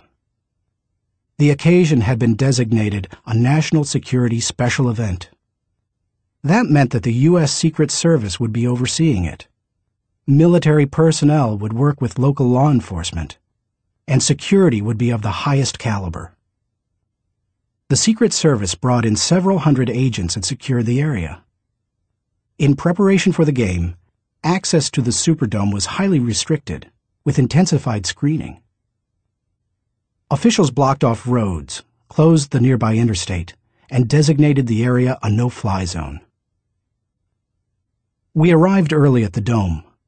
Officials suggested fans arrive up to 5 hours ahead of game time, and we immediately saw evidence of the precautionary measures. 8-foot fences surrounded the whole area, and concrete barriers prevented unauthorized vehicles from getting close to the building. We could see sharpshooters positioned at various locations, including on the roof of some adjacent buildings. When we reached a gate, police officers and security personnel patted us down and examined everyone's belongings. After that, they directed us to go through metal detectors. Only then did they allow us into the stadium. That's all well and good, you may be saying, but what would have happened had there been a terrorist attack? The Secret Service had that covered too, because they had prepared for the worst-case scenario. Evacuation plans had been put into place, and personnel at the Superdome had been drilled to make sure everyone knew what to do in case of an emergency. New Orleans Mayor Mark Morial said the day before the Super Bowl, "We want to send a message to all visitors that New Orleans is going to be the safest place in America." We got the message. We didn't feel the least bit worried. That's what happens when leaders recognize the importance of realistic thinking. Thinking question. Am I building a solid mental foundation on facts so that I can think with certainty? Chapter 5. Utilize strategic thinking. Most people spend more time planning their summer vacation than planning their lives. Source unknown. When you hear the words strategic thinking, what comes to mind? Do visions of business plans dance in your head? Do you conjure up marketing plans, the kind that can turn a company around? Perhaps you contemplate global politics, or you recall some of history's greatest military campaigns. Hannibal crossing the Alps to surprise the Roman army, Charlemagne's conquest of Western Europe, or the Allies' D-Day invasion of Normandy. Perhaps, but strategy doesn't have to be restricted to military action, or even to business. Strategic thinking can make a positive impact on any area of life. Plan your life, live your plan. I've observed that most people try to plan their lives one day at a time. They wake up, make up their to-do list, and dive into action. Although some people aren't even that strategic. Fewer individuals plan their lives 1 week at a time. They review their calendar for the week, check their appointments, review their goals, and then get to work. They generally outachieve most of their daily planning colleagues. I try to take planning one step further. At the beginning of every month, I spend half a day working on my calendar for the next 40 days. 40 days works for me rather than just 30. That way, I get a jump on the next month and don't get surprised. I begin by reviewing my travel schedule and planning activities with my family. Then I review what projects, lessons, and other objectives I want to accomplish during those 5 to 6 weeks. Then I start blocking out days and times for thinking, writing, working, meeting with people, etc. I set times to do fun things, such as seeing a show, watching a ball game, or playing golf. I also set aside small blocks of time to compensate for the unexpected. By the time I'm done, I can tell you nearly everything I'll be doing almost hour by hour during the coming weeks. This strategy is one of the reasons I have been able to accomplish much. Why you should release the power of strategic thinking. Strategic thinking helps me to plan, to become more efficient, to maximize my strengths, and to find the most direct path toward achieving any objective. The benefits of strategic thinking are numerous. Here are a few of the reasons you should adopt it as one of your thinking tools. 1. Strategic thinking simplifies the difficult. Strategic thinking is really nothing more than planning on steroids. Spanish novelist Miguel de Cervantes said, "The man who is prepared has his battle half fought." Strategic thinking takes complex issues and long-term objectives, which can be very difficult to address, and breaks them down into manageable sizes. Anything becomes simpler when it has a plan. Strategic thinking can also help you simplify the management of everyday life. I do that by using systems, which are nothing more than good strategies repeated. I am well known among pastors and other speakers for my filing system. Writing a lesson or speech can be difficult, but because I use my system to file quotes, stories, and articles, when I need something to flesh out or illustrate a point, I simply go to one of my 1,200 files and find a good piece of material that works. Just about any difficult task can be made simpler with strategic thinking. 2. Strategic thinking prompts you to ask the right questions. Do you want to break down complex or difficult issues? Then ask questions. Strategic thinking forces you through this process. Take a look at the following questions developed by my friend Bob Beal, the author of Master Planning. Direction. What should we do next? Why? Organization. Who is responsible for what? Who is responsible for whom? Do we have the right people in the right places? Cash. What is our projected income, expense, net? Can we afford it? How can we afford it? Tracking. Are we on target? Overall evaluation. Are we achieving the quality we expect and demand of ourselves? Refinement. How can we be more effective and more efficient, move toward the ideal? These may not be the only questions you need to ask to begin formulating a strategic plan, but they are certainly a good start. 3. Strategic thinking prompts customization. General George S. Patton observed, "Successful generals make plans to fit circumstances, but do not try to create circumstances to fit plans." All good strategic thinkers are precise in their thinking. They try to match the strategy to the problem, because strategy isn't a one-size-fits-all proposition. Sloppy or generalized thinking is an enemy of achievement. The intention to customize in strategic thinking forces a person to go beyond vague ideas and engage in specific ways to go after a task or problem. It sharpens the mind. 4. Strategic thinking prepares you today for an uncertain tomorrow. Strategic thinking is the bridge that links where you are to where you want to be. It gives direction and credibility today and increases your potential for success tomorrow. It is, as Mary Webb suggests, like saddling your dreams before you ride them. 5. Strategic thinking reduces the margin of error. Anytime you shoot from the hip or go into a totally reactive mode, you increase your margin for error. It's like a golfer stepping up to a golf ball and hitting it before lining up the shot. Misaligning a shot by just a few degrees can send the ball 100 yards off target. Strategic thinking, however, greatly reduces that margin for error. It lines up your actions with your objectives, just as lining up a shot in golf helps you to put the ball closer to the pin. The better aligned you are with your target, the better the odds that you will be going in the right direction. 6. Strategic thinking gives you influence with others. One executive confided in another, "Our company has a short-range plan and a long-range plan.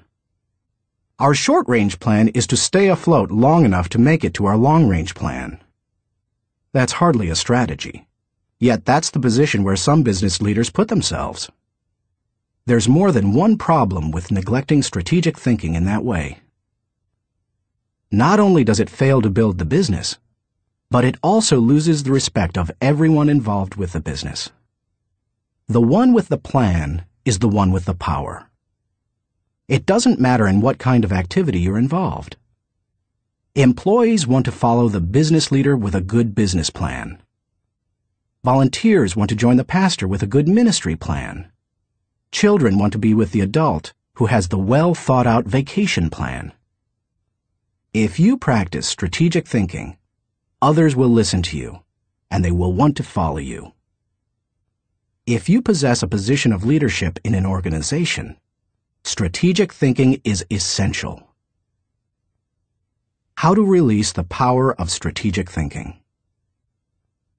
To become a better strategic thinker, able to formulate and implement plans that will achieve the desired objective, take the following guidelines to heart.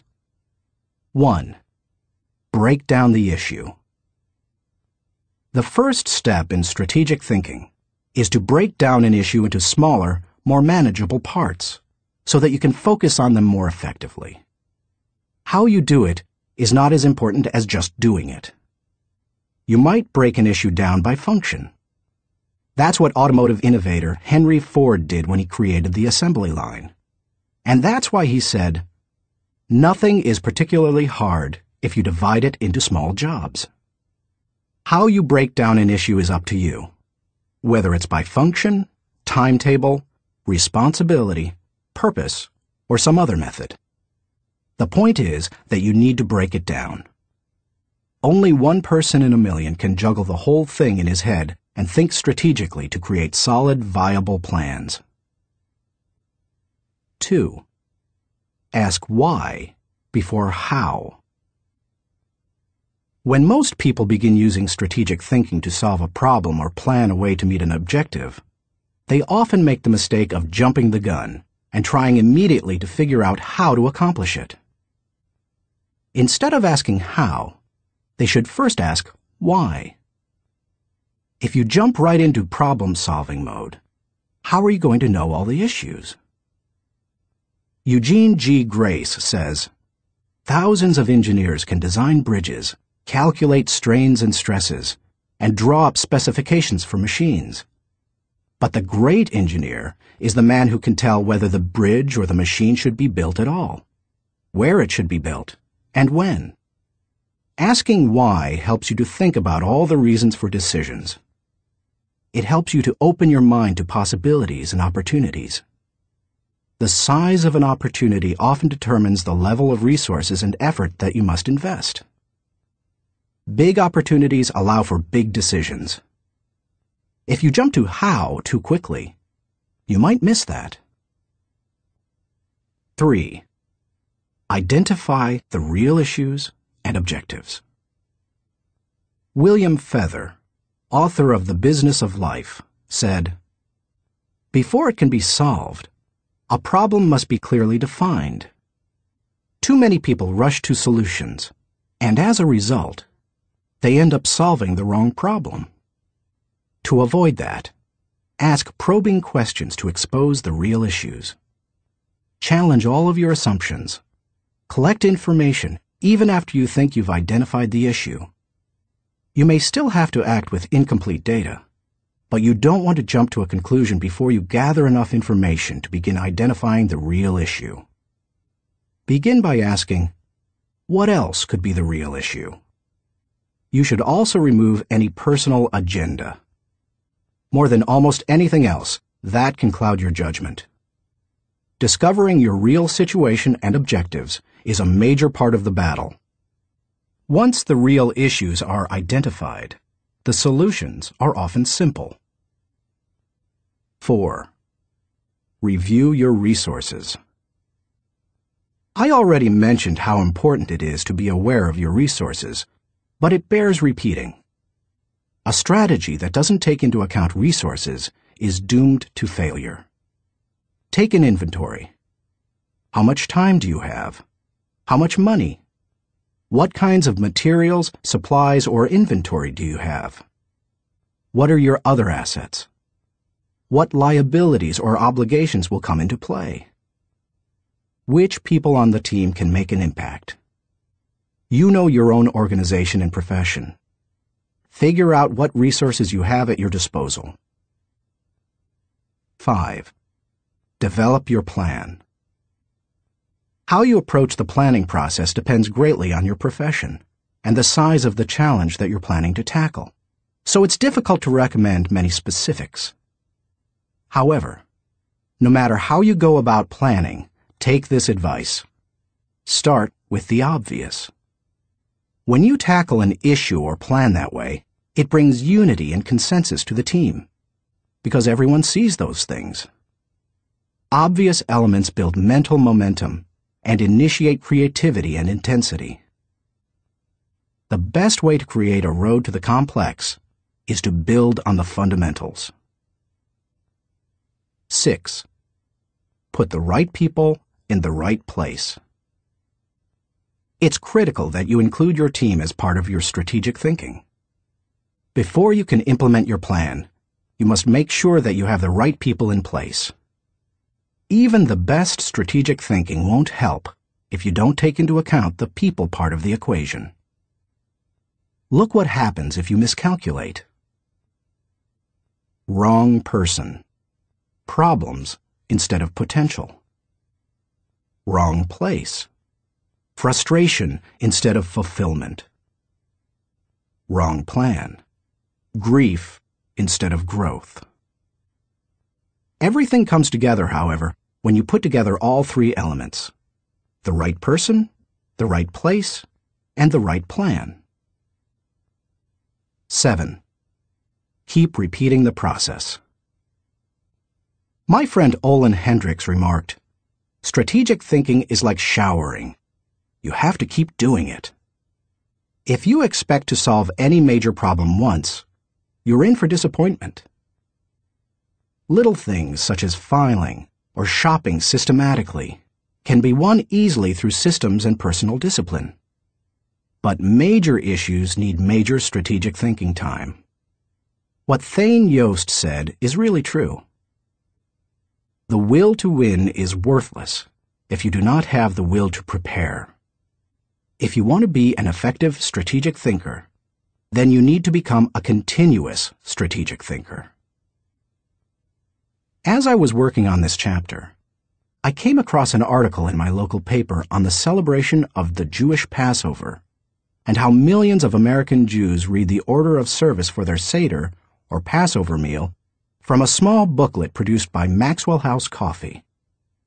For more than 70 years, the coffee company has produced the booklet, called a Haggadah, and during those years, it has distributed more than 40 million copies of it. I remember using them all my life, said Regina Witt, who is in her 50s. So does her mother, who is almost 90. It's our tradition. I think it would be very strange not to use them. So how did Maxwell House come to supply the booklets? It was the result of strategic thinking. 80 years ago, marketing man Joseph Jacobs advised that the company could sell coffee during Passover if the product were certified kosher by a rabbi. Since 1923, Maxwell House Coffee has been certified kosher for Passover. And then Jacobs suggested that if they gave away the Haggadah booklets, they could increase sales. They've been creating the booklets and selling coffee during Passover ever since. That's what can happen when you unleash the power of strategic thinking. Thinking question. Am I implementing strategic plans that give me direction for today and increase my potential for tomorrow? Chapter 6. Explore possibility thinking. Nothing is so embarrassing as watching someone do something that you said could not be done. Sam Ewing. People who embrace possibility thinking are capable of accomplishing tasks that seem impossible because they believe in solutions. Here are several reasons why you should become a possibility thinker. 1. Possibility thinking increases your possibilities. When you believe you can do something difficult, and you succeed, many doors open for you. When George Lucas succeeded in making Star Wars, despite those who said the special effects he wanted hadn't ever been done, and couldn't be done, many other possibilities opened up to him. Industrial Light and Magic, the company he created to produce those impossible special effects, became a source of revenue to help underwrite his other projects. He was able to produce merchandising tie-ins to his movies, thus bringing in another revenue stream to fund his movie making.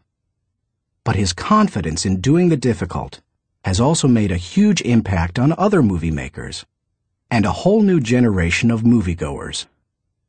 Popular culture writer Chris Salewicz asserts, at first, directly through his own work, and then via the unparalleled influence of ILM, Industrial Light and Magic, George Lucas has dictated for 2 decades the essential broad notion of what is cinema. If you open yourself up to possibility thinking, you open yourself up to many other possibilities. 2. Possibility thinking draws opportunities and people to you. The case of George Lucas helps you to see how being a possibility thinker can create new opportunities and attract people. People who think big attract big people to them. If you want to achieve big things, you need to become a possibility thinker. 3. Possibility thinking increases others' possibilities. Big thinkers who make things happen also create possibilities for others. That happens in part because it's contagious. You can't help but become more confident and think bigger when you're around possibility thinkers. 4. Possibility thinking allows you to dream big dreams. No matter what your profession, possibility thinking can help you to broaden your horizons and dream bigger dreams. Professor David J. Schwartz believes, big thinkers are specialists in creating positive, forward-looking, optimistic pictures in their own minds and in the minds of others. If you embrace possibility thinking, your dreams will go from molehill to mountain size. And because you believe in possibilities, you put yourself in position to achieve them. 5. Possibility thinking makes it possible to rise above average. During the 1970s, when oil prices went through the roof, automobile makers were ordered to make their cars more fuel efficient. One manufacturer asked a group of senior engineers to drastically reduce the weight of cars they were designing. They worked on the problem and searched for solutions, but they finally concluded that making lighter cars couldn't be done, would be too expensive, and would present too many safety concerns. They couldn't get out of the rut of their average thinking. What was the automaker's solution? They gave the problem to a group of less experienced engineers. The new group found ways to reduce the weight of the company's automobiles by hundreds of pounds. Because they thought that solving the problem was possible, it was. Every time you remove the label of impossible from a task, you raise your potential from average to off the charts. 6. Possibility thinking gives you energy. A direct correlation exists between possibility thinking and the level of a person's energy. Who gets energized by the prospect of losing? If you know something can't succeed, how much time and energy are you willing to give it? Nobody goes looking for a lost cause. You invest yourself in what you believe can succeed. When you embrace possibility thinking, you believe in what you're doing, and that gives you energy. 7. Possibility thinking keeps you from giving up. Above all, possibility thinkers believe they can succeed. Dennis Waitley, author of The Psychology of Winning, says, "The winners in life think constantly in terms of I can, I will, and I am. Losers, on the other hand, concentrate their waking thoughts on what they should have done, or what they don't do. If you believe you can't do something, then it doesn't matter how hard you try, because you've already lost. If you believe you can do something, you have already won much of the battle." One of the people who showed himself to be a great possibility thinker in 2001 was New York Mayor Rudy Giuliani. In the hours following the World Trade Center tragedy, Giuliani not only led the city through the chaos of the disaster, but he instilled confidence in everyone he touched. Afterward, he gave some insight and perspective on his experience. "I was so proud of the people I saw on the street. No chaos, but they were frightened and confused. And it seemed to me that they needed to hear from my heart where I thought we were going. I was trying to think, where can I go for some comparison to this? Some lessons about how to handle it. So I started thinking about Churchill. Started thinking that we're going to have to rebuild the spirit of the city.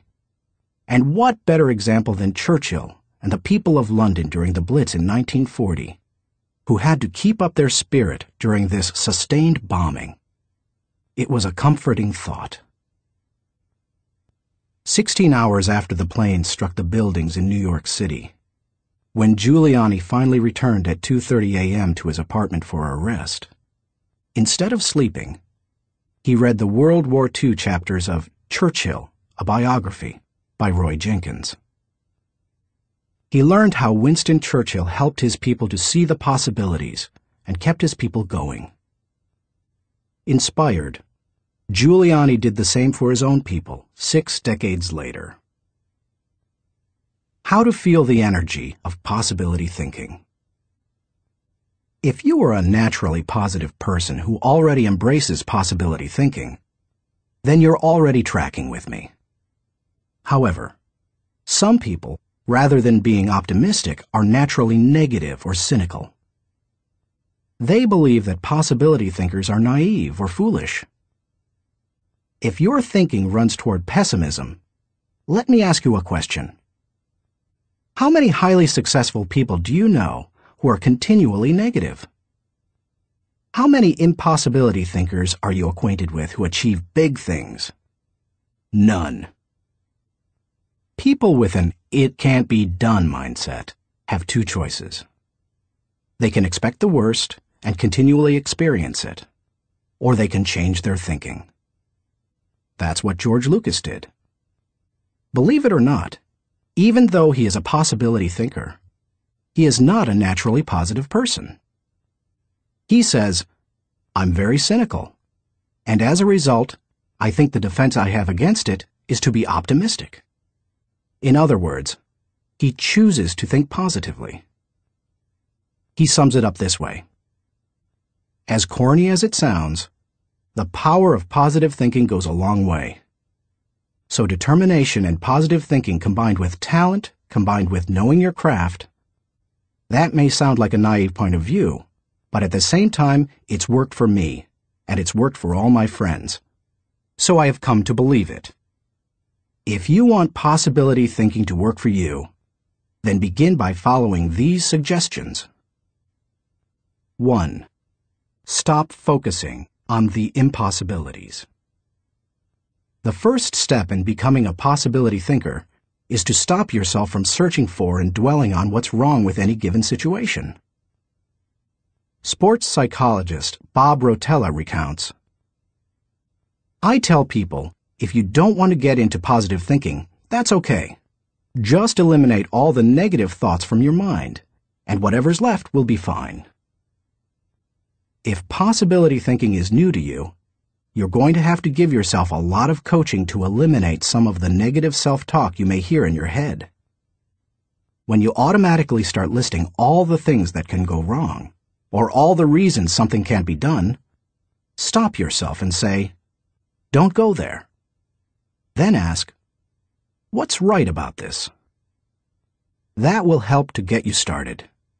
And if negativity is a really big problem for you, and pessimistic things come out of your mouth before you've even thought them through, you may need to enlist the aid of a friend or family member to alert you every time you utter negative ideas. 2. Stay away from the experts. So-called experts do more to shoot down people's dreams than just about anybody else. Possibility thinkers are very reluctant to dismiss anything as impossible. Rocket pioneer Wernher von Braun said, "I have learned to use the word impossible with the greatest of caution." And Napoleon Bonaparte declared, "The word impossible is not in my dictionary." If you feel you must take the advice of an expert, however, then heed the words of John Andrew Holmes, who asserted, "Never tell a young person that something cannot be done. God may have been waiting centuries for somebody ignorant enough of the impossible to do that thing." If you want to achieve something, give yourself permission to believe it is possible, no matter what experts might say. 3. Look for possibilities in every situation. Becoming a possibility thinker is more than just refusing to let yourself be negative. It's something more. It's looking for positive possibilities despite the circumstances. I recently heard Don Soderquist, former president of Walmart, tell a wonderful story that illustrates how a person can find positive possibilities in any situation. Soderquist had gone with Sam Walton to Huntsville, Alabama, to open several new stores. While there, Walton suggested they visit the competition. Here's what Soderquist said happened. "We went into one store, and I have to tell you that it was the worst store I have ever seen in my life. It was terrible. There were no customers, There was no help on the floor. The aisles were cluttered with merchandise, empty shelves, dirty. It was absolutely terrible. He, Walton, walked one way, and I'd walked the other way, and we'd kind of meet out on the sidewalk. He said, "What'd you think, Don?" I said, "Sam, that is the absolutely worst store I've ever seen in my life. I mean, did you see the aisles?" He said, "Don, did you see the pantyhose rack?" I said, "No, I didn't, Sam." "I must have gone on a different aisle than you. I didn't see that." He said, "That was the best pantyhose rack I've ever seen, Don." And he said, "I pulled the fixture out, and on the back was the name of the manufacturer. When we get back, I want you to call that manufacturer and have him come in and visit with our fixture people. I want to put that rack in our stores. It's absolutely the best I've ever seen." And he said next, "Did you see the ethnic cosmetics?" I said, "Sam, that must have been right next to the pantyhose rack, because I absolutely missed that." He said, "Don, do you realize that in our stores we have 4 feet of ethnic cosmetics? These people had 12 feet of it. We are absolutely missing the boat. I wrote down the distributor of some of those products. When we get back, I want you to get a hold of our cosmetic buyer and get these people in. We absolutely need to expand our ethnic cosmetics." Now, Sam Walton didn't hit me on the head and say, "Don, now what lesson did you learn from this?" He had already hit me on the head by looking for the good, looking how to improve, striving for excellence. It's so easy to go and look at what other people do badly. But one of the leadership characteristics of vision that he showed me, and I'll never forget it, is look for the good in what other people are doing and apply it. It doesn't take a genius IQ or 20 years of experience to find the possibility in every situation. All it takes is the right attitude, and anybody can cultivate that. 4. Dream one size bigger. One of the best ways to cultivate a possibility mindset is to prompt yourself to dream one size bigger than you normally do. Let's face it, most people dream too small. They don't think big enough. Henry Curtis advises, "Make your plans as fantastic as you like, because 25 years from now, they will seem mediocre. Make your plans 10 times as great as you first planned, and 25 years from now, you will wonder why you did not make them 50 times as great." If you push yourself to dream more expansively, to imagine your organization one size bigger, to make your goals at least a step beyond what makes you comfortable, you will be forced to grow. And it will set you up to believe in greater possibilities. 5. Question the status quo. Most people want their lives to keep improving, yet they value peace and stability at the same time. People often forget that you can't improve and still stay the same. Growth means change. Change requires challenging the status quo. If you want greater possibilities, you can't settle for what you have now. When you become a possibility thinker, you will face many people who will want you to give up your dreams and embrace the status quo. Achievers refuse to accept the status quo. As you begin to explore greater possibilities for yourself, your organization, or your family, and others challenge you for it, take comfort in knowing that right now as you read this, other possibility thinkers across the country and around the world are thinking about curing cancer, developing new energy sources, feeding hungry people, and improving quality of life. They are challenging the status quo against the odds, and you should too. 6. Find inspiration from great achievers. You can learn a lot about possibility thinking by studying great achievers. I mentioned George Lucas in this chapter. Perhaps he doesn't appeal to you, or you don't like the movie industry. Personally, I'm not a big science fiction fan, but I admire Lucas as a thinker, creative visionary, and business person. Find some achievers you admire and study them. Look for people with the attitude of Robert F. Kennedy, who popularized George Bernard Shaw's stirring statement. Some men see things as they are and say, "Why?" I dream of things that never were and say, "Why not?" I know possibility thinking isn't in style with many people. So call it what you like. The will to succeed, belief in yourself, confidence in your ability, faith. It's really true. People who believe that they can't, don't. But if you believe you can, you can. That's the power of possibility thinking. Thinking question. Am I unleashing the enthusiasm of possibility thinking to find solutions for even seemingly impossible situations? Chapter 7. Learn from reflective thinking. To doubt everything, or to believe everything, are two equally convenient solutions. Both dispense with the necessity of reflection. Jules-Henri Poincaré. The pace of our society does not encourage reflective thinking. Most people would rather act than think. Now, don't get me wrong. I'm a person of action. I have very high energy, and I like to see things accomplished. But I'm also a reflective thinker. Reflective thinking is like the crock pot of the mind. It encourages your thoughts to simmer until they're done.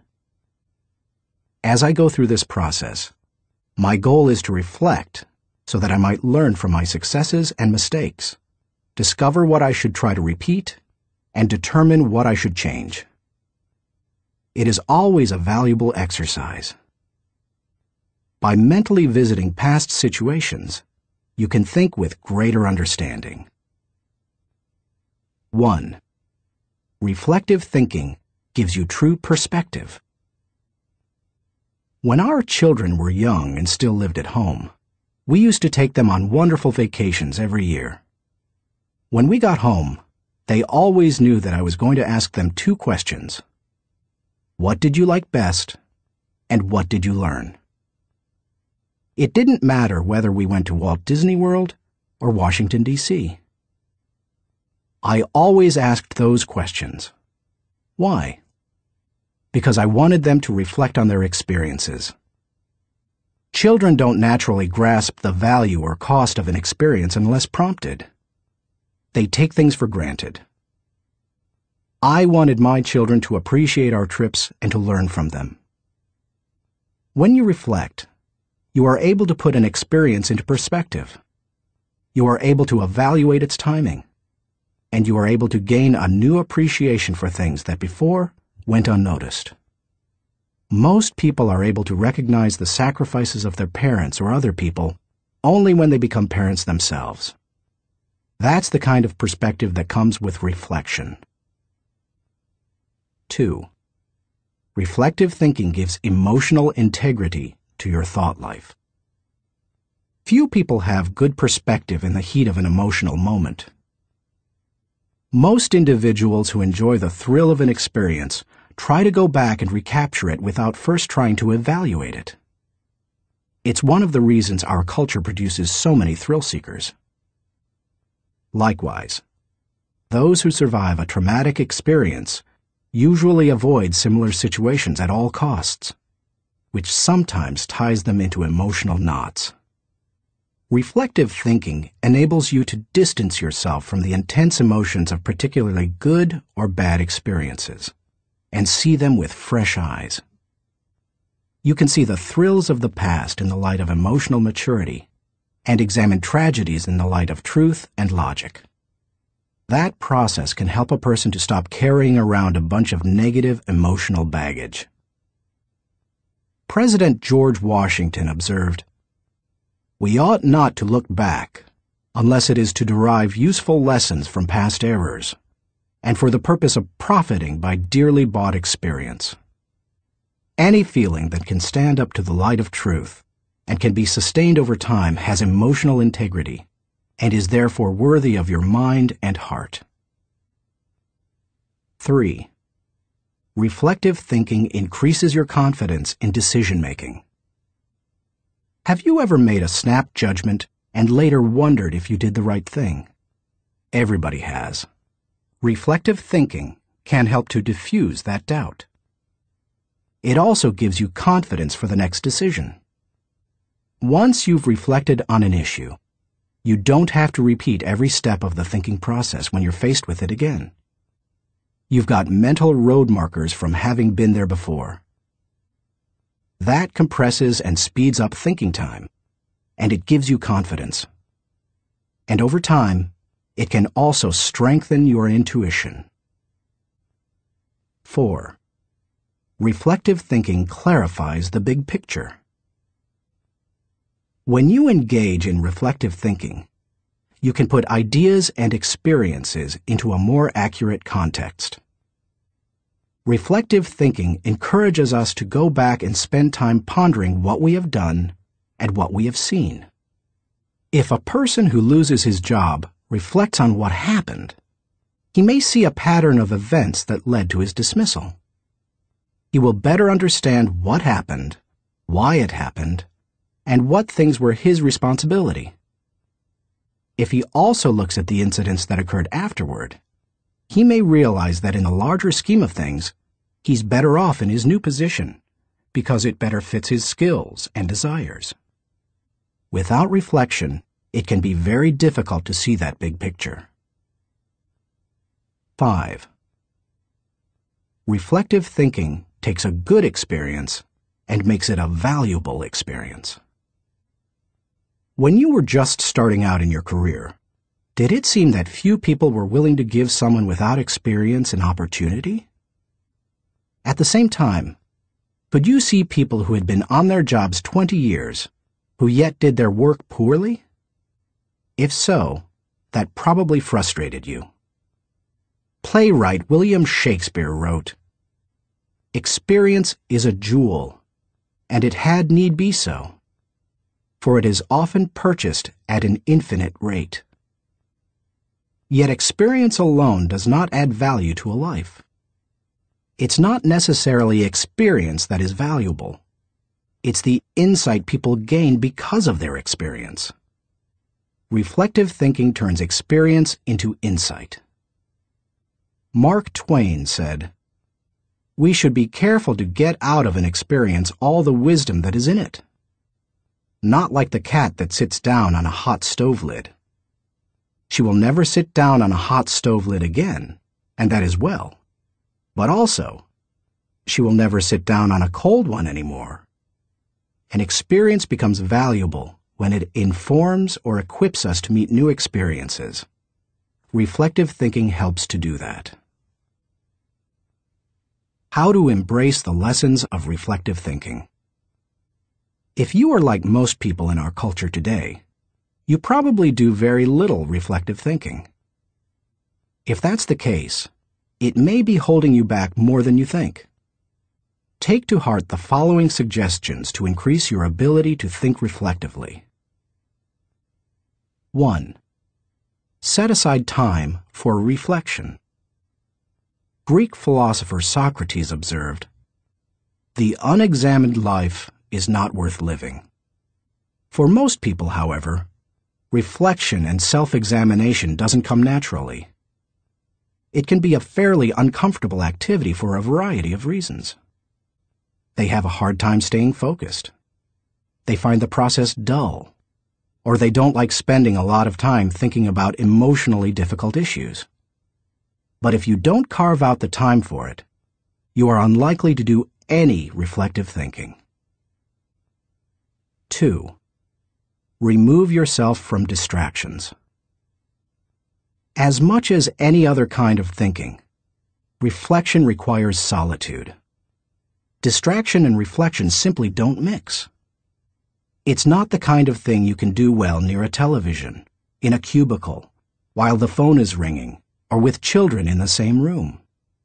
One of the reasons I've been able to accomplish much and keep growing personally is that I've not only set aside time to reflect, but I've separated myself from distractions for short blocks of time. 30 minutes in the spa, an hour outside on a rock in my backyard, or a few hours in a comfortable chair in my office. The place doesn't matter, as long as you remove yourself from distractions and interruptions. 3. Regularly review your calendar or journal. Most people use their calendar as a planning tool, which it is. But few people use it as a reflective thinking tool. What could be better, however, for helping you to review where you have been and what you have done, except maybe a journal? I'm not a journaler in the regular sense. I don't use writing to figure out what I'm thinking and feeling. Instead, I figure out what I'm thinking and feeling, and then I write down significant thoughts and action points. I file the thoughts so that I can quickly put my hands on them again. I immediately execute the action points or delegate them to someone else. Calendars and journals remind you of how you've spent your time, show you whether your activities match your priorities, and help you see whether you are making progress. They also offer you an opportunity to recall activities that you might not have had the time to reflect on previously. Some of the most valuable thoughts you've ever had may have been lost because you didn't give yourself the reflection time you needed. 4. Ask the right questions. The value you receive from reflecting will depend on the kinds of questions you ask yourself. The better the questions, the more gold you will mine from your thinking. When I reflect, I think in terms of my values, relationships, and experiences. Here are some sample questions. Personal growth. What have I learned today that will help me grow? How can I apply it to my life? When should I apply it? Adding value. To whom did I add value today? How do I know I added value to that person? Can I follow up and compound the positive benefit he or she received? Leadership. Did I lead by example today? Did I lift my people and organization to a higher level? What did I do, and how did I do it? Personal faith. Did I represent God well today? Did I practice the golden rule? Have I walked the second mile with someone? Marriage and family. Did I communicate love to my family today? How did I show that love? Did they feel it? Did they return it? Inner circle. Have I spent enough time with my key players? What can I do to help them be more successful? In what areas can I mentor them? Discoveries. What did I encounter today to which I need to give more thinking time? Are there lessons to be learned? Are there things to be done? How you organize your reflection time is up to you. You may want to adapt my pattern to your own values. Or you can try a system that my friend Dick Biggs uses. He creates 3 columns on a sheet of paper. Year, turning point, impact. This system is good for reflecting on the bigger picture. Dick used it to see patterns in his life, such as when he moved to Atlanta and was encouraged by a new teacher to write. You could just as easily write event, significance, and action point on a page to help you benefit from reflective thinking. The main thing is to create questions that work for you and write down any significant thoughts that come to you during the reflection time. 5. Cement your learning through action. Writing down the good thoughts that come out of your reflective thinking has value. But nothing helps you to grow like putting your thoughts into action. To do that, you must be intentional. When you read a good book, for example, there are always good thoughts, quotes, or lessons that you can take away from it and use yourself. I always mark the takeaways in a book and then reread them when I'm done with the book. When I listen to a message, I record the takeaways so that I can file them for future use. When I go to a seminar, I take good notes, and I use a system of symbols to cue me to do certain things. An arrow pointing to the right means to look at this material again. An asterisk next to the marked section means to file it according to the subject noted. An open bracket means that I want to use what's marked in a lecture or book. An arrow pointing up means this idea will take off if I work at it. When most people go to a conference or seminar, they enjoy the experience, listen to the speakers, and sometimes even take notes. But nothing happens after they go home. They like many of the concepts they hear, but when they close their notebooks, they don't think about them again. When that happens, they receive little more than a temporary surge of motivation. When you go to a conference, revisit what you heard, reflect on it, and then put it into action, it can change your life.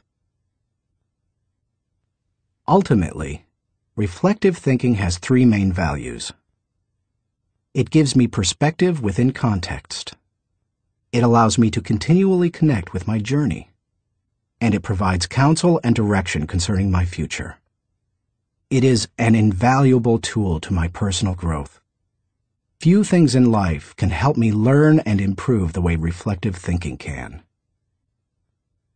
Thinking question. Am I regularly revisiting the past to gain a true perspective and think with understanding?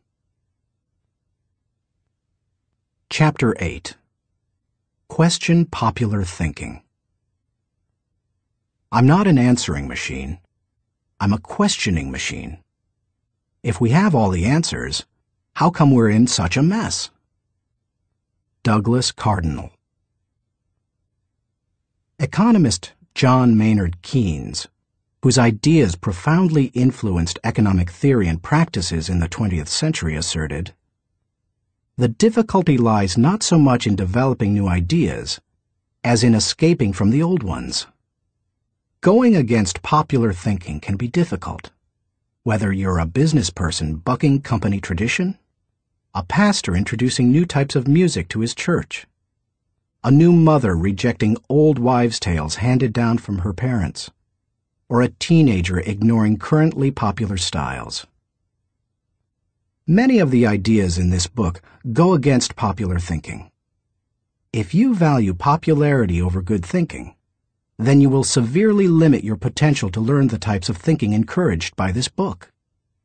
Popular thinking is too average to understand the value of good thinking, too inflexible to realize the impact of changed thinking, too lazy to master the process of intentional thinking, too small to see the wisdom of big-picture thinking, too satisfied to unleash the potential of focused thinking, too traditional to discover the joy of creative thinking, too naive to recognize the importance of realistic thinking, too undisciplined to release the power of strategic thinking, too limiting to feel the energy of possibility thinking, too trendy to embrace the lessons of reflective thinking, too shallow to question the acceptance of popular thinking, too proud to encourage the participation of shared thinking, too self-absorbed to experience the satisfaction of unselfish thinking, and too uncommitted to enjoy the return of bottom-line thinking. If you want to become a good thinker, then start preparing yourself for the possibility of becoming unpopular. Why you should question the acceptance of popular thinking. I've given you some broad reasons for questioning the acceptance of popular thinking. Now, allow me to be more specific. 1. Popular thinking sometimes means not thinking. My friend Kevin Myers sums up the idea of popular thinking by saying, "The problem with popular thinking is that it doesn't require you to think at all. Good thinking is hard work. If it were easy, everybody would be a good thinker. Unfortunately, many people try to live life the easy way. They don't want to do the hard work of thinking or pay the price of success. It's easier to do what other people do and hope that they thought it out." Look at the stock market recommendations of some experts. By the time they publish their picks, most are following a trend, not creating one or even riding its crest. The people who are going to make money on the stocks they recommend have already done so by the time the general public hears about it. When people blindly follow a trend, they're not doing their own thinking. 2. Popular thinking offers false hope. Benno Muller-Hill, a professor in the University of Cologne Genetics Department, tells how one morning in high school he stood last in a line of 40 students in the schoolyard. His physics teacher had set up a telescope so that his students could view a planet and its moons. The first student stepped up to the telescope. He looked through it, but when the teacher asked if he could see anything, the boy said no. His nearsightedness hampered his view. The teacher showed him how to adjust the focus, and the boy finally said he could see the planet and moons. One by one, the students stepped up to the telescope and saw what they were supposed to see. Finally, the second-to-last student looked into the telescope and announced that he could not see anything. "You idiot," shouted the teacher. "You have to adjust the lenses." The student tried, but he finally said, "I still can't see anything. It is all black." The teacher, disgusted, looked through the telescope himself, and then looked up with a strange expression. The lens cap still covered the telescope. None of the students had been able to see anything. Many people look for safety and security in popular thinking. They figure that if a lot of people are doing something, then it must be right. It must be a good idea. If most people accept it, then it probably represents fairness, equality, compassion, and sensitivity, right? Not necessarily. Popular thinking said the Earth was the center of the universe. Yet Copernicus studied the stars and planets and proved mathematically that the Earth and the other planets in our solar system revolved around the sun. Popular thinking said surgery didn't require clean instruments. Yet Joseph Lister studied the high death rates in hospitals and introduced antiseptic practices that immediately saved lives. Popular thinking said that women shouldn't have the right to vote. Yet people like Emmeline Pankhurst and Susan B. Anthony fought for and won that right. Popular thinking put the Nazis into power in Germany. Yet Hitler's regime murdered millions and nearly destroyed Europe. We must always remember there is a huge difference between acceptance and intelligence. People may say that there's safety in numbers, but that's not always true. Sometimes it's painfully obvious that popular thinking isn't good and right. Other times, it's less evident. For example, consider the staggering number of people in the United States who have run up large amounts of debt on their credit cards. Anyone who is financially astute will tell you that's a bad idea. Yet millions follow right along with the popular thinking of buy now, pay later. And so they pay and pay and pay. Many promises of popular thinking ring hollow. Don't let them fool you. 3. Popular thinking is slow to embrace change. Popular thinking loves the status quo. It puts its confidence in the idea of the moment and holds on to it with all its might. As a result, It resists change and dampens innovation. Donald M. Nelson, former president of the Society of Independent Motion Picture Producers, criticized popular thinking when he asserted, "We must discard the idea that past routine, past ways of doing things are probably the best ways. On the contrary, we must assume that there is probably a better way to do almost everything. We must stop assuming that a thing which never has been done before probably cannot be done at all." 4. Popular thinking brings only average results. The bottom line? Popular thinking brings mediocre results. Here is popular thinking in a nutshell. Popular equals normal equals average. It's the least of the best and the best of the least. We limit our success when we adopt popular thinking. It represents putting in the least energy to just get by. You must reject common thinking if you want to accomplish uncommon results. How to question the acceptance of popular thinking. Popular thinking has often proved to be wrong and limiting. Questioning it isn't necessarily hard once you cultivate the habit of doing so. The difficulty is in getting started.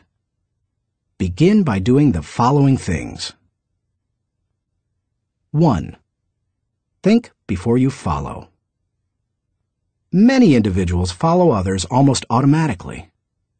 Sometimes they do so because they desire to take the path of least resistance. Other times they fear rejection, or they believe there's wisdom in doing what everyone else does. But if you want to succeed, you need to think about what's best, not what's popular. Challenging popular thinking requires a willingness to be unpopular and go outside of the norm. Following the tragedy of September 11, 2001, for example, few people willingly chose to travel by plane. But that was the best time to travel. Crowds were down, security was up, and airlines were cutting prices. About a month after the tragedy, my wife Margaret and I heard that Broadway shows had lots of seats and many New York hotel rooms remained empty. Popular thinking said, "Stay away from New York." We used that as an opportunity. We got cheap plane tickets to the city, booked a room in a great hotel for about half price, and got tickets to the most sought-after show, The Producers. As we took our seats in the theater, we sat next to a woman beside herself with excitement. "I can't believe I'm finally here," she said to us. "I've waited so long. This is the best show on Broadway, and the hardest to get tickets to." Then she turned to look me in the eye and said, "I've had my tickets for a year and a half waiting to see this show. How long ago did you get yours?" "You won't like my answer," I replied. "Oh, come on," she said. "How long?" "I got mine 5 days ago," I answered. She looked at us in horror. By the way, she was right. It's one of the best shows we've seen in a while. And we got to see it only because we were willing to go against popular thinking when everyone else was staying at home. As you begin to think against the grain of popular thinking, remind yourself that unpopular thinking, even when resulting in success, is largely underrated, unrecognized, and misunderstood. Unpopular thinking contains the seeds of vision and opportunity. Unpopular thinking is required for all progress. The next time you feel ready to conform to popular thinking on an issue, stop and think. You may not want to create change for its own sake, but you certainly don't want to blindly follow just because you haven't thought about what's best. 2. Appreciate thinking different from your own. One of the ways to embrace innovation and change is to learn to appreciate how others think. To do that, you must continually expose yourself to people different from yourself. My brother, Larry Maxwell, a good businessman and an innovative thinker, continually challenges popular thinking by thinking differently. He says, most of our people in sales and middle management come from businesses with products and services different from ours. That constantly exposes us to new ways of thinking. We also discourage our people from active participation in formal business and trade associations and fraternities because their thinking is quite common. They don't need to spend a lot of time thinking the way everyone else in the industry does. As you strive to challenge popular thinking, spend time with people with different backgrounds, education levels, professional experiences, personal interests, etc. You will think like the people with whom you spend the most time. If you spend time with people who think out of the box, you're more likely to challenge popular thinking and break new ground. 3. Continually question your own thinking.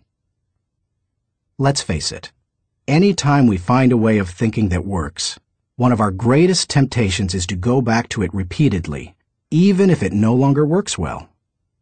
The greatest enemy to tomorrow's success is sometimes today's success. My friend Andy Stanley recently taught a leadership lesson at Enjoy's Catalyst Conference called Challenging the Process. He described how progress must be preceded by change, and he pointed out many of the dynamics involved in questioning popular thinking. In an organization, he said, we should remember that every tradition was originally a good idea, and perhaps even revolutionary.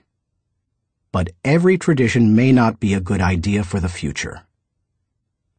In your organization, if you were involved in putting into place what currently exists, then it's likely that you will resist change, even change for the better. That's why it's important to challenge your own thinking. If you're too attached to your own thinking and how everything is done now, then nothing will change for the better. 4. Try new things in new ways. When was the last time you did something for the first time? Do you avoid taking risks or trying new things? One of the best ways to get out of the rut of your own thinking is to innovate. You can do that in little everyday ways. Drive to work a different way from normal. Order an unfamiliar dish at your favorite restaurant. Ask a different colleague to help you with a familiar project.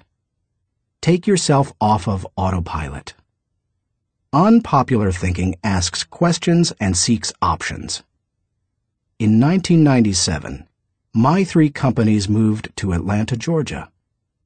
It's a great city, but traffic at peak times can get crazy. Immediately after moving here, I began looking for and testing alternative routes to desired destinations so that I would not be caught in traffic.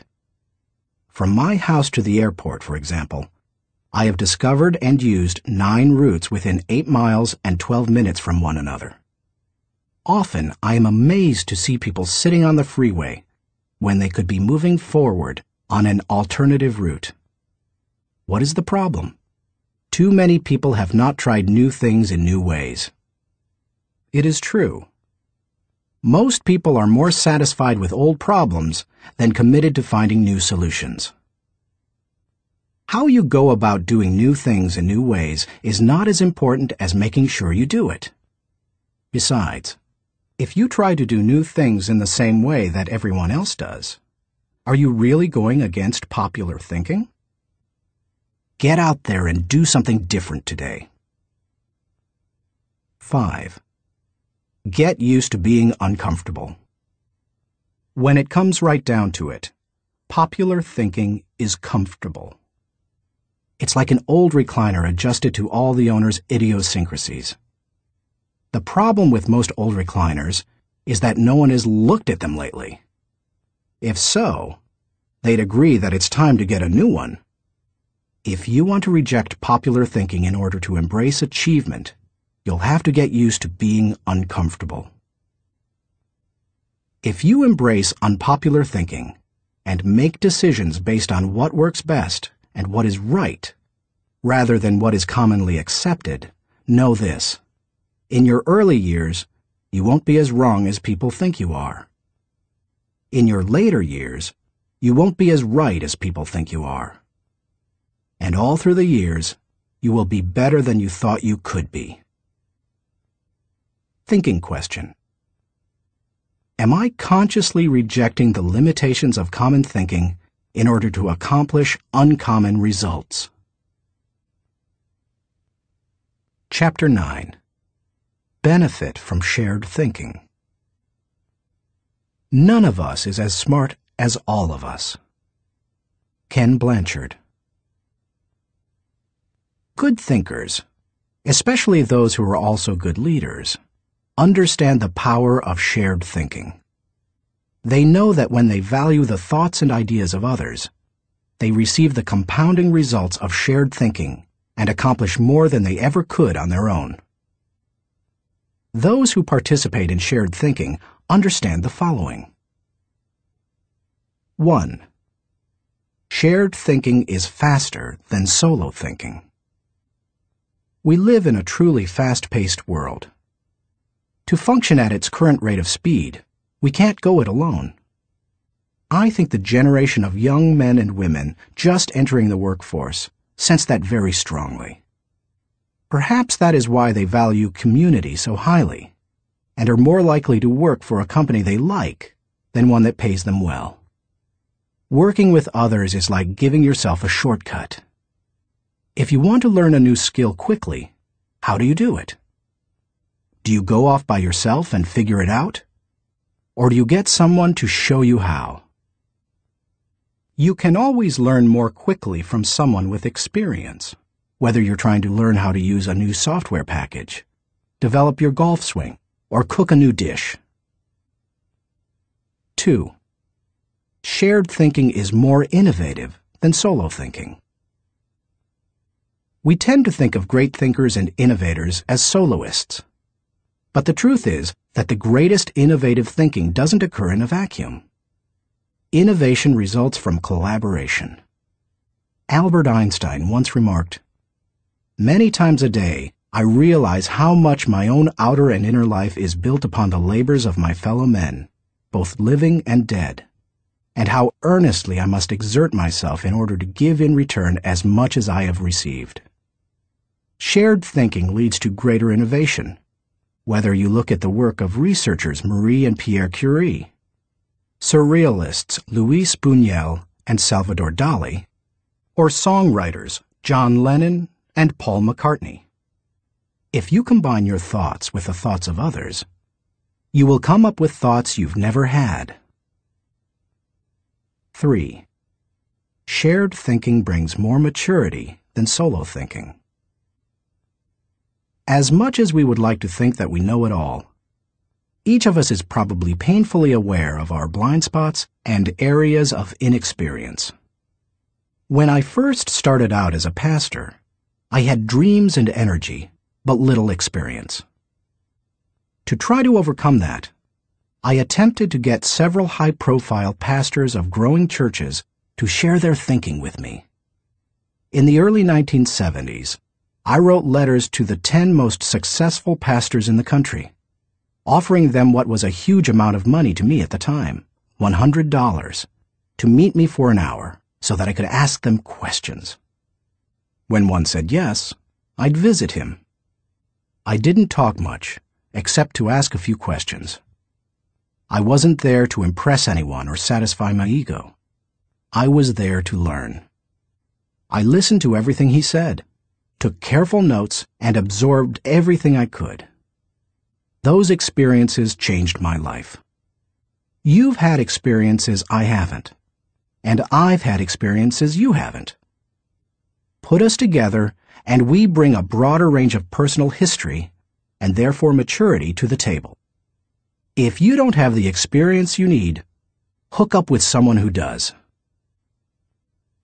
4. Shared thinking is stronger than solo thinking. Philosopher-poet Johann Wolfgang von Goethe said, To accept good advice is but to increase one's own ability. Two heads are better than one when they are thinking in the same direction. It's like harnessing two horses to pull a wagon. They are stronger pulling together than either is individually. But did you know that when they pull together, they can move more weight than the sum of what they can move individually? A synergy comes from working together.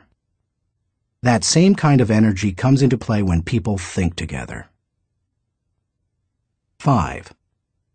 Shared thinking returns greater value than solo thinking. Because shared thinking is stronger than solo thinking, it's obvious that it yields a higher return. That happens because of the compounding action of shared thinking. But it also offers other benefits. The personal return you receive from shared thinking and experiences can be great. Clarence Francis sums up the benefits in the following observation. I sincerely believe that the word relationships is the key to the prospect of a decent world.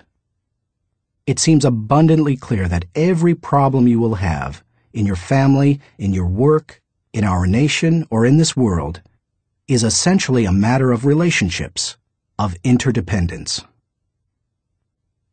6. Shared thinking is the only way to have great thinking. I believe that every great idea begins with 3 or 4 good ideas. And most good ideas come from shared thinking. Playwright Ben Jonson said, "He that is taught only by himself has a fool for a master."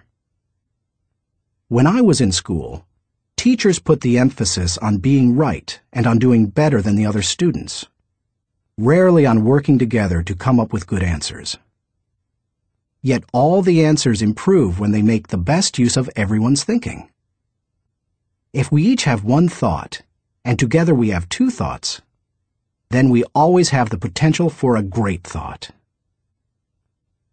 How to encourage the participation of shared thinking. Some people naturally participate in shared thinking. Anytime they see a problem, they think, "Who do I know who can help with this?" Leaders tend to be that way. So do extroverts. However, you don't have to be either of those to benefit from shared thinking. Use the following steps to help you improve your ability to harness shared thinking. 1. Value the ideas of others. First, believe that the ideas of other people have value. If you don't, your hands will be tied. How do you know if you truly want input from others? Ask yourself these questions. Am I emotionally secure?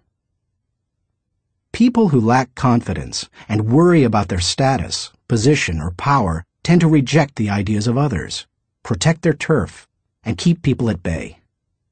It takes a secure person to consider others' ideas.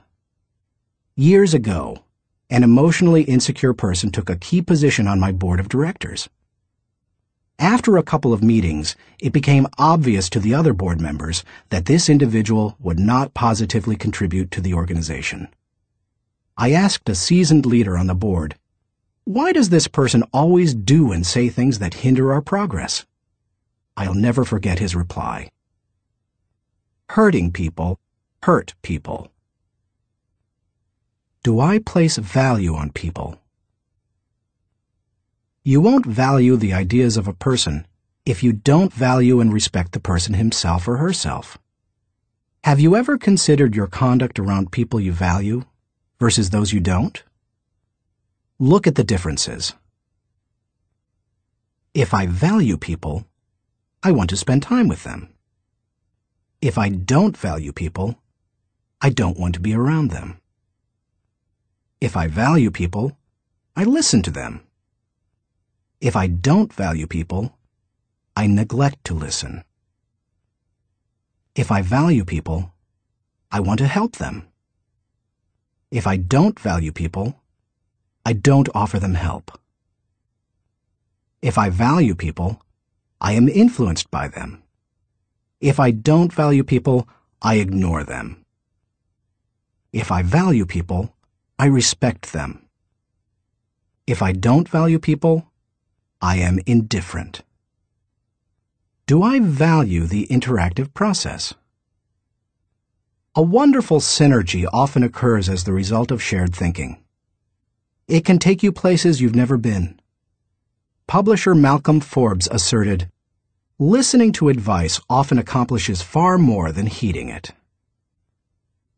I must say, I didn't always value shared thinking. For many years, I tended to withdraw when I wanted to develop ideas. Only reluctantly did I work on ideas with others. When a colleague challenged me on this, I started to analyze my hesitancy. I realized that it went back to my college experience. Some days in the classroom, I could tell that a teacher was unprepared to lecture, and instead spent the class time asking us to give our uninformed opinions on a subject. Most of the time, the opinions seemed no better than mine. I had come to class so that the professor could teach me. I realized that the process of shared ideas wasn't the problem. It was who was doing the talking. Shared thinking is only as good as the people doing the sharing. Since learning that lesson, I have embraced the interactive process, and now I believe it is one of my strengths. Still, I always think about whom I bring around the table for a shared thinking session. I'll tell you my guidelines for whom I invite later in this chapter. You must open yourself up to the idea of sharing ideas before you will engage in the process of shared thinking. 2. Move from competition to cooperation. Jeffrey J. Fox, author of How to Become CEO, says, "Always be on the lookout for ideas. Be completely indiscriminate as to the source. Get ideas from customers, children, competitors, other industries, or cab drivers. It doesn't matter who thought of an idea." A person who values cooperation desires to complete the ideas of others, not compete with them. If someone asks you to share ideas, focus on helping the team, not getting ahead personally.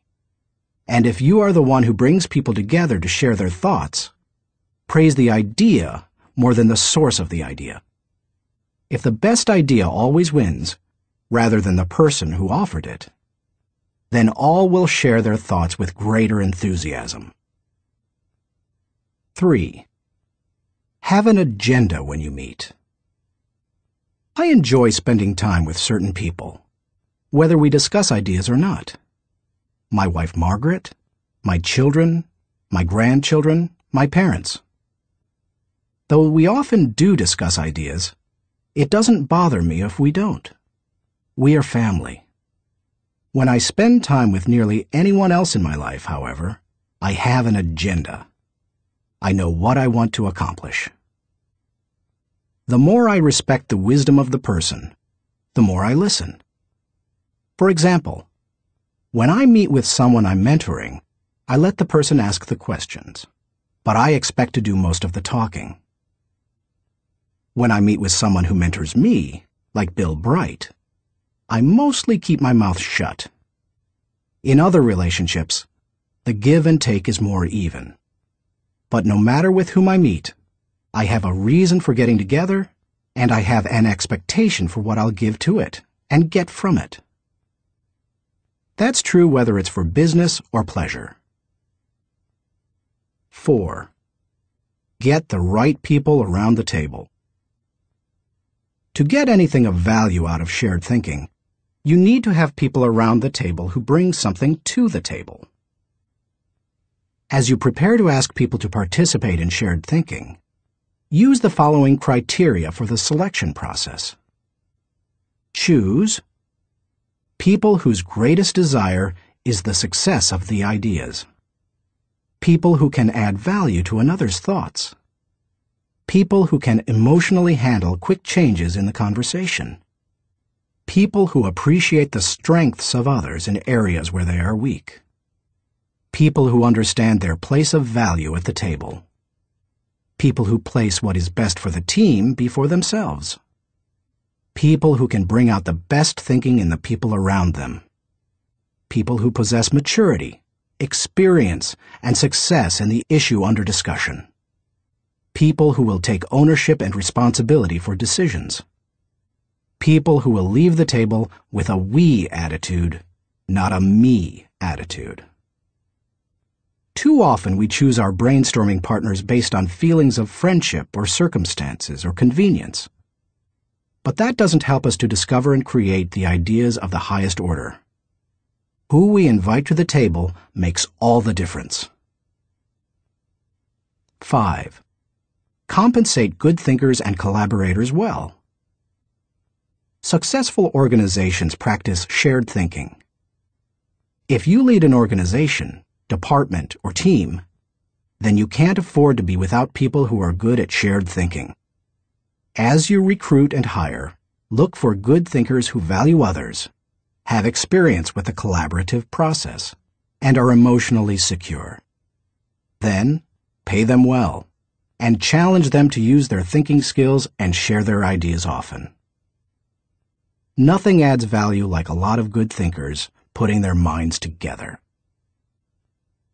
No matter what you're trying to accomplish, you can do it better with shared thinking. That is why I spend much of my life teaching leadership. Good leadership helps to put together the right people at the right time for the right purpose so that everybody wins. All it takes is the right people and a willingness to participate in shared thinking. Thinking question. Am I consistently including the heads of others to think over my head and achieve compounding results? Chapter 10. Practice unselfish thinking. We cannot hold a torch to light another's path without brightening our own. Ben Sweetland. So far in this book, we've discussed many kinds of thinking that can help you to achieve more. Each of them has the potential to make you more successful. Now I want to acquaint you with a kind of thinking with the potential to change your life in another way. It might even redefine how you view success. Unselfish thinking can often deliver a return greater than any other kind of thinking. Take a look at some of its benefits. 1. Unselfish thinking brings personal fulfillment. Few things in life bring greater personal rewards than helping others. Charles H. Burr believed, "Getters generally don't get happiness. Givers get it." Helping people brings great satisfaction. When you spend your day unselfishly serving others, at night you can lay down your head with no regrets and sleep soundly. In Bringing Out the Best in People, Alan Loy McGuinness remarked, "There is no more noble occupation in the world than to assist another human being, to help someone succeed." Even if you have spent much of your life pursuing selfish gain, it's never too late to have a change of heart. Even the most miserable person, like Charles Dickens' Scrooge, can turn his life around and make a difference for others. That's what Alfred Nobel did.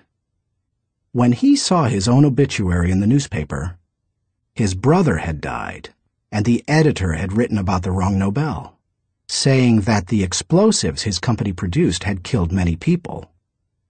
Nobel vowed to promote peace and acknowledge contributions to humanity. That is how the Nobel Prizes came into being. 2. Unselfish thinking adds value to others. In 1904, Bessie Anderson Stanley wrote the following definition of success in Brown Book magazine.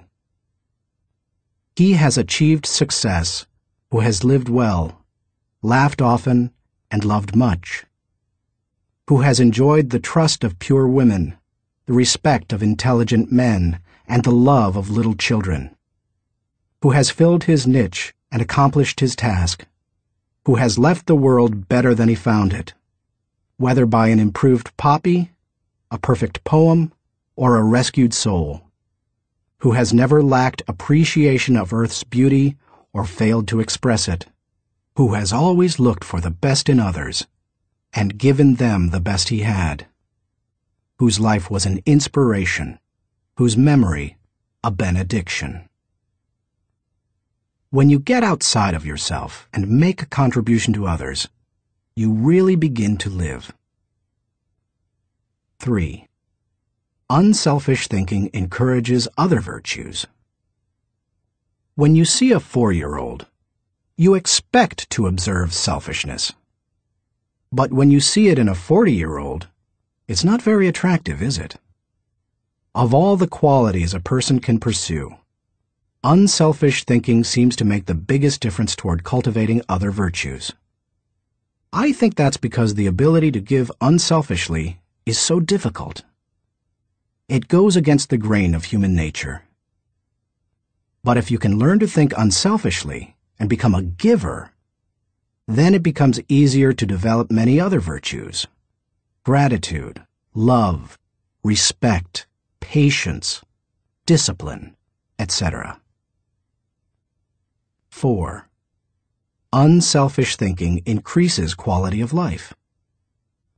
The spirit of generosity created by unselfish thinking gives people an appreciation for life and an understanding of its higher values. Seeing those in need and giving to meet that need puts a lot of things into perspective. It increases the quality of life of the giver and the receiver. That's why I believe that there is no life as empty as the self-centered life. There is no life as centered as the self-empty life. If you want to improve your world, then focus your attention on helping others. 5. Unselfish thinking makes you part of something greater than yourself. Merck & Company, the global pharmaceutical corporation, has always seen itself as doing more than just producing products and making a profit. It desires to serve humanity. In the mid-1980s, the company developed a drug to cure river blindness, a disease that infects and causes blindness in millions of people, particularly in developing countries. While it was a good product, potential customers couldn't afford to buy it. So what did Merck do? It developed the drug anyway, and in 1987 announced that it would give the medicine free to anyone who needed it. As of 1998, the company had given more than 250 million tablets away. George W. Merck says, "We try never to forget that medicine is for the people. It is not for the profits. The profits follow, and if we have remembered that, they have never failed to appear." The lesson to be learned? Simple. Instead of trying to be great, be part of something greater than yourself. 6. Unselfish thinking creates a legacy. Jack Balasek, President and Chief Operating Officer of True North Communications, says, "Learn, earn, return. These are the 3 phases of life. The first third should be devoted to education. The second third to building a career and making a living. And the last third to giving back to others, returning something in gratitude. Each state seems to be a preparation for the next one. If you are successful, it becomes possible for you to leave an inheritance for others. But if you desire to do more, to create a legacy, then you need to leave that in others. When you think unselfishly and invest in others, you gain the opportunity to create a legacy that will outlive you. How to experience the satisfaction of unselfish thinking. I think most people recognize the value of unselfish thinking, and most would even agree that it's an ability they would like to develop. Many people, however, are at a loss concerning how to change their thinking. To begin cultivating the ability to think unselfishly, I recommend that you do the following. 1. Put others first. The process begins with realizing that everything is not about you. That requires humility and a shift in focus. In The Power of Ethical Management, Ken Blanchard and Norman Vincent Peale wrote, "People with humility don't think less of themselves. They just think of themselves less." If you want to become less selfish in your thinking, then you need to stop thinking about your wants and begin focusing on others' needs. Paul the Apostle exhorted, "Do nothing out of selfish ambition or vain conceit, but in humility consider others better than yourselves." Each of you should look not only to your own interests, but also to the interests of others. Make a mental and emotional commitment to look out for the interests of others. 2. Expose yourself to situations where people have needs. It's one thing to believe you are willing to give unselfishly. It's another to actually do it. To make the transition, you need to put yourself in a position where you can see people's needs and do something about it. The kind of giving you do isn't important at first. You can serve at your church, make donations to a food bank, volunteer professional services, or give to a charitable organization. The point is to learn how to give and to cultivate the habit of thinking like a giver. 3. Give quietly or anonymously. Once you have learned to give of yourself, then the next step is to learn to give when you cannot receive anything in return. It's almost always easier to give when you receive recognition for it than it is when no one is likely to know about it.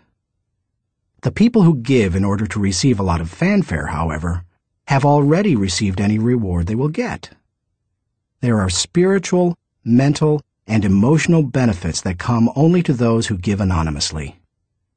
If you've never done it before, try it. 4. Invest in people intentionally.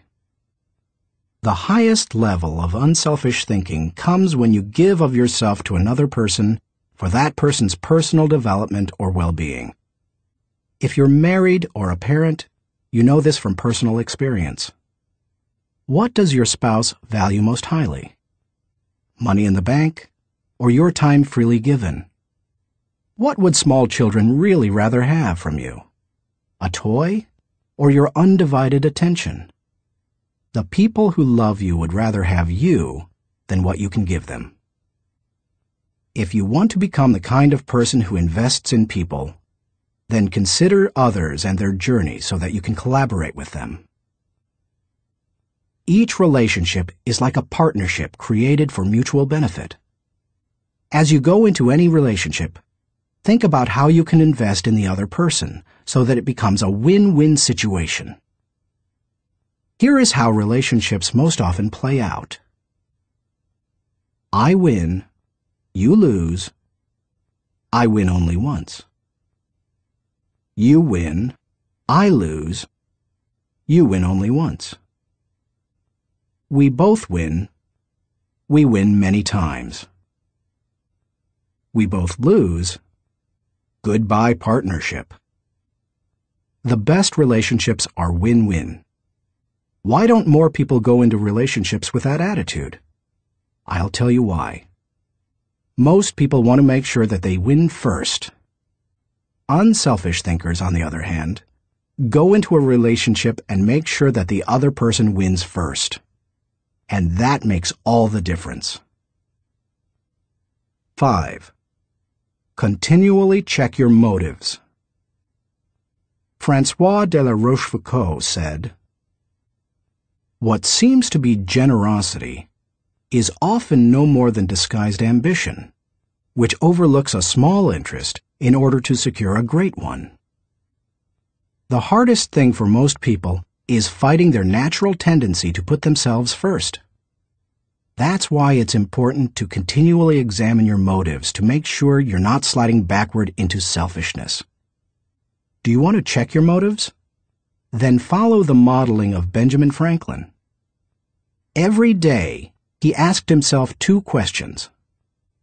When he got up in the morning, he would ask, "What good am I going to do today?"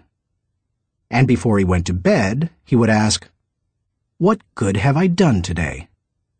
If you can answer those questions with selflessness and integrity, you can keep yourself on track. Give while you live. In the fall of 2001, we all witnessed a demonstration of unselfish thinking unlike anything we had seen in the United States for many years. Who can forget the events of September 11th, 2001? I had just finished teaching a leadership lesson when my assistant Linda Eggers came into the studio to announce the tragic news. Like most Americans, I remained riveted to the television all day and heard the reports of the firefighters and police officers who raced into the World Trade Center towers to help others, never worrying about their own safety. In the days following the tragedy, millions of Americans expressed a great desire to do something that would help the situation. I had the same desire. InJoy was scheduled to do a training via simulcast on September 15th, the Saturday following the tragedy.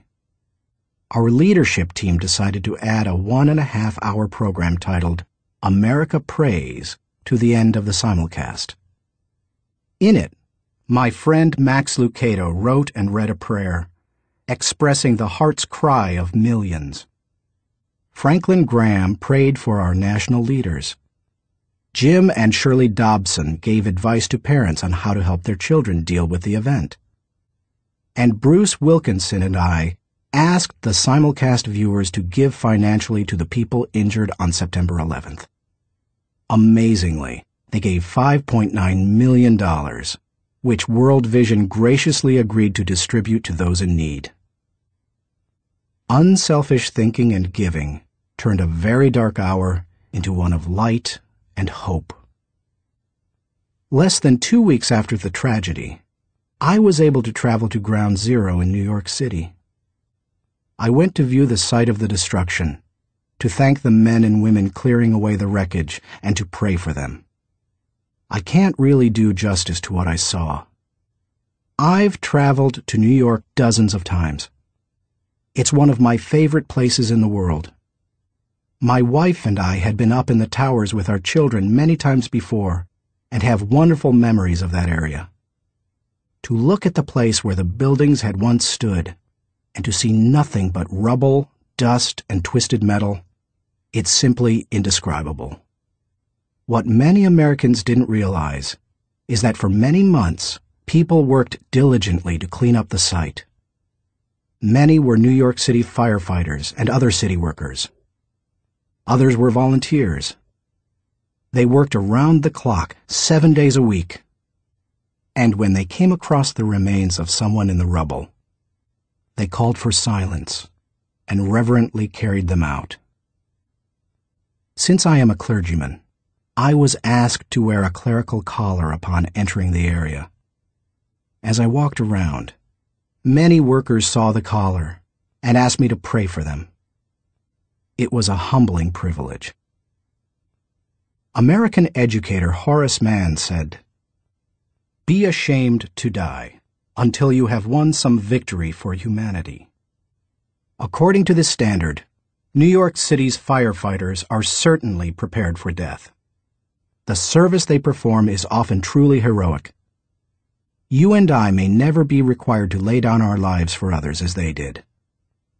But we can give to others in different ways. We can be unselfish thinkers who put others first and add value to their lives.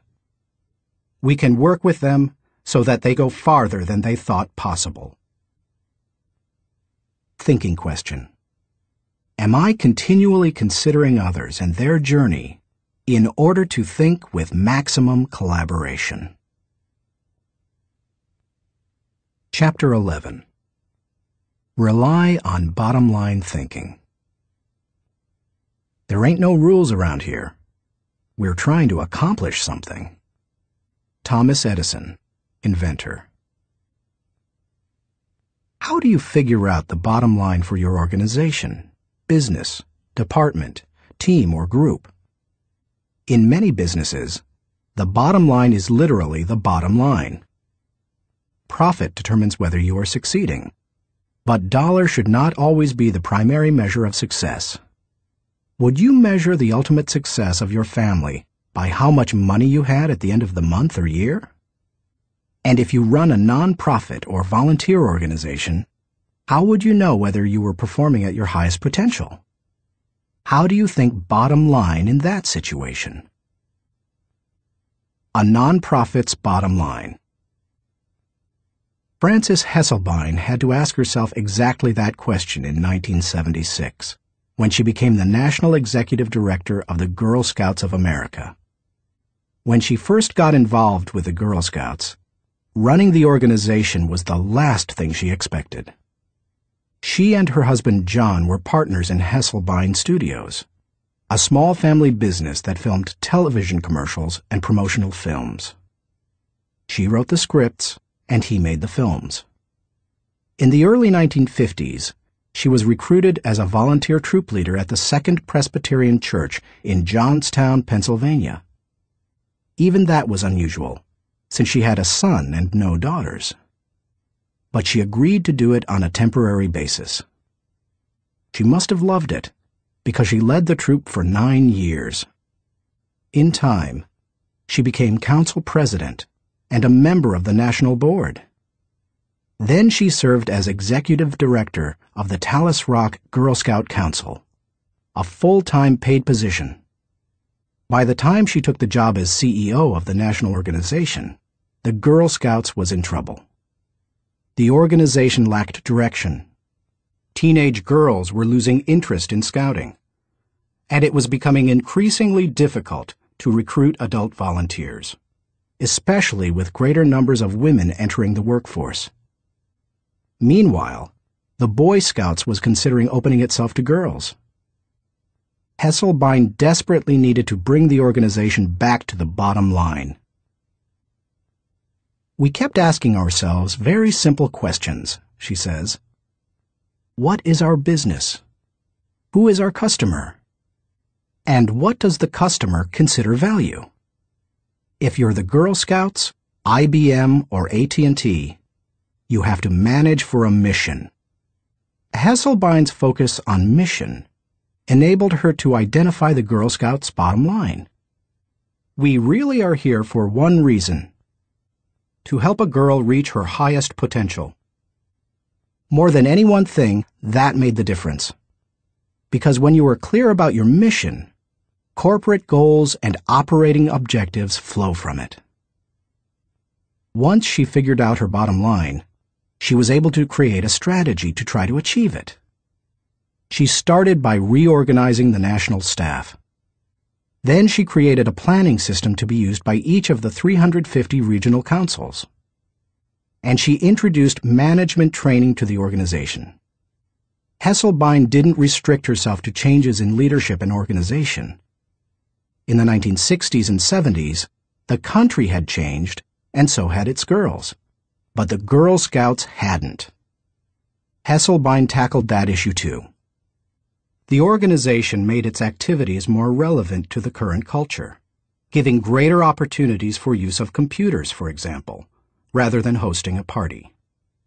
She also sought out minority participation, created bilingual materials, and reached out to low-income households.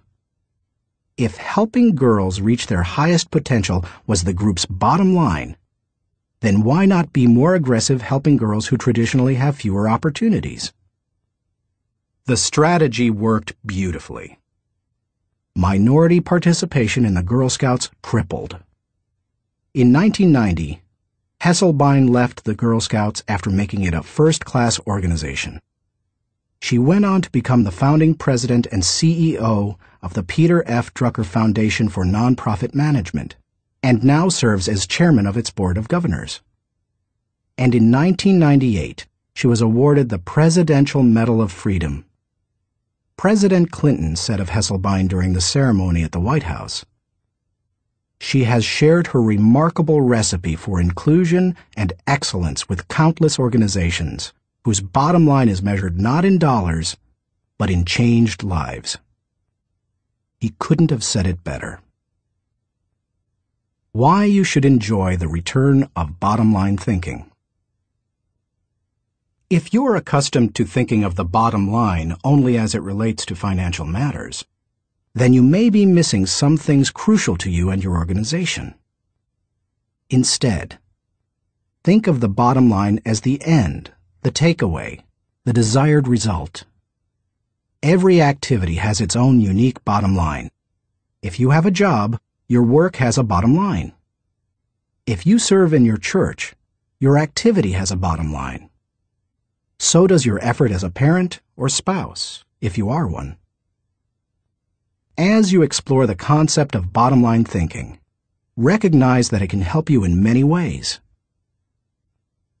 1. Bottom-line thinking provides great clarity. What's the difference between bowling and work? When bowling, it takes only 3 seconds to know how you've done. That's one reason people love sports so much. There's no waiting and no guessing about the outcome. Bottom-line thinking makes it possible for you to measure outcomes more quickly and easily. It gives you a benchmark by which to measure activity. It can be used as a focused way of ensuring that all your little activities are purposeful and line up to achieve a larger goal. 2. Bottom-line thinking helps you assess every situation. When you know your bottom line, it becomes much easier to know how you're doing in any given area. When Frances Hesselbein began running the Girl Scouts, for example, she measured everything against the organization's goal of helping a girl reach her highest potential. From the organization's management structure, which she changed from a hierarchy to a hub, down to what badges the girls could earn. There's no better measurement tool than the bottom line. 3. Bottom-line thinking helps you make the best decisions. Decisions become much easier when you know your bottom line. When the Girl Scouts were struggling in the 1970s, outside organizations tried to convince its members to become women's rights activists or door-to-door canvassers. But under Hesselbein, it became easy for the Girl Scouts to say no. It knew its bottom line, and it wanted to pursue its goals with focus and fervency. 4. Bottom-line thinking generates high morale. When you know the bottom line and you go after it, you greatly increase your odds of winning. And nothing generates high morale like winning. How do you describe sports teams that win the championship? Or company divisions that achieve their goals? Or volunteers who achieve their mission? They're excited. Hitting the target feels exhilarating, and you can hit it only if you know what it is. 5. Bottom-line thinking ensures your future. If you want to be successful tomorrow, you need to think bottom line today. That's what Frances Hesselbein did, and she turned the Girl Scouts around. Look at any successful, lasting company, and you'll find leaders who know their bottom line. They make their decisions, allocate their resources, hire their people, and structure their organization to achieve that bottom line. How to enjoy the return of bottom-line thinking. It isn't hard to see the value of the bottom line. Most people would agree that bottom-line thinking has a high return. But learning how to be a bottom-line thinker can be challenging. 1. Identify the real bottom line. The process of bottom-line thinking begins with knowing what you're really going after. It can be as lofty as the big-picture vision, mission, or purpose of an organization. Or it can be as focused as what you want to accomplish on a particular project. What's important is that you be as specific as possible. If your goal is for something as vague as success, you will have a painfully difficult time trying to harness bottom-line thinking to achieve it. The first step is to set aside your wants. Get to the results you're really looking for, the true essence of the goal. Set aside any emotions that may cloud your judgment and remove any politics that may influence your perception. What are you really trying to achieve? When you strip away all the things that don't really matter, what are you compelled to achieve? What must occur? What is acceptable? That is the real bottom line. 2. Make the bottom line the point. Have you ever been in a conversation with someone whose intention seemed other than stated? Sometimes the situation reflects intentional deception, but it can also occur when the person doesn't know his own bottom line. The same thing happens in companies. Sometimes, for example, an idealistically stated mission and the real bottom line don't jibe. Purpose and profits compete. Earlier, I quoted George W. Merck, who stated, "We try never to forget that medicine is for the people. It is not for the profits. The profits follow, and if we have remembered that, they have never failed to appear." He probably made that statement to remind those in his organization that profits serve purpose. They don't compete with it. If making a profit were the real bottom line, and helping people merely provided the means for achieving it, then the company would suffer. Its attention would be divided, and it would neither help people as well as it could, nor make as much profit as it desired. 3. Create a strategic plan to achieve the bottom line. Bottom line thinking achieves results. Therefore, it naturally follows that any plans that flow out of such thinking must tie directly to the bottom line. And there can be only one, not two or three. Once the bottom line has been determined, a strategy must be created to achieve it. In organizations, that often means identifying the core elements or functions that must operate properly to achieve the bottom line. This is the leader's responsibility. The important thing is that when the bottom line of each activity is achieved, then the bottom line is achieved. If the sum of the smaller goals doesn't add up to the real bottom line, then either your strategy is flawed or you've not identified your real bottom line. 4. Align team members with the bottom line. Once you have your strategy in place, make sure your people line up with your strategy. Ideally, all team members should know the big goal as well as their individual role in achieving it. They need to know their personal bottom line and how that works to achieve the organization's bottom line. 5.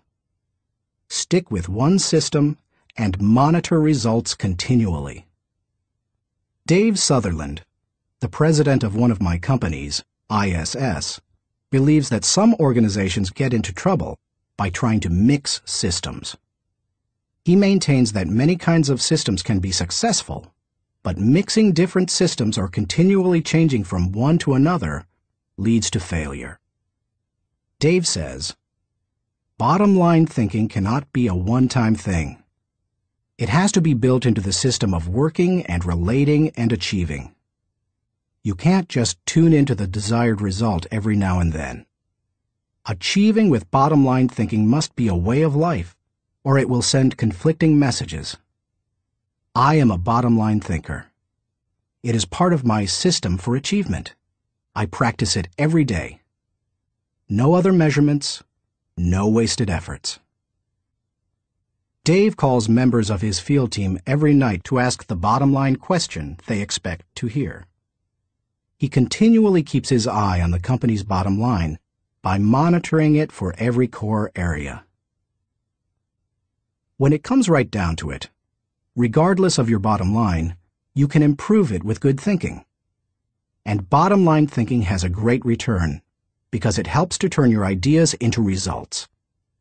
Like no other kind of mental processing, it can help you to reap the full potential of your thinking and achieve whatever you desire. Thinking question. Am I staying focused on the bottom line so that I can gain the maximum return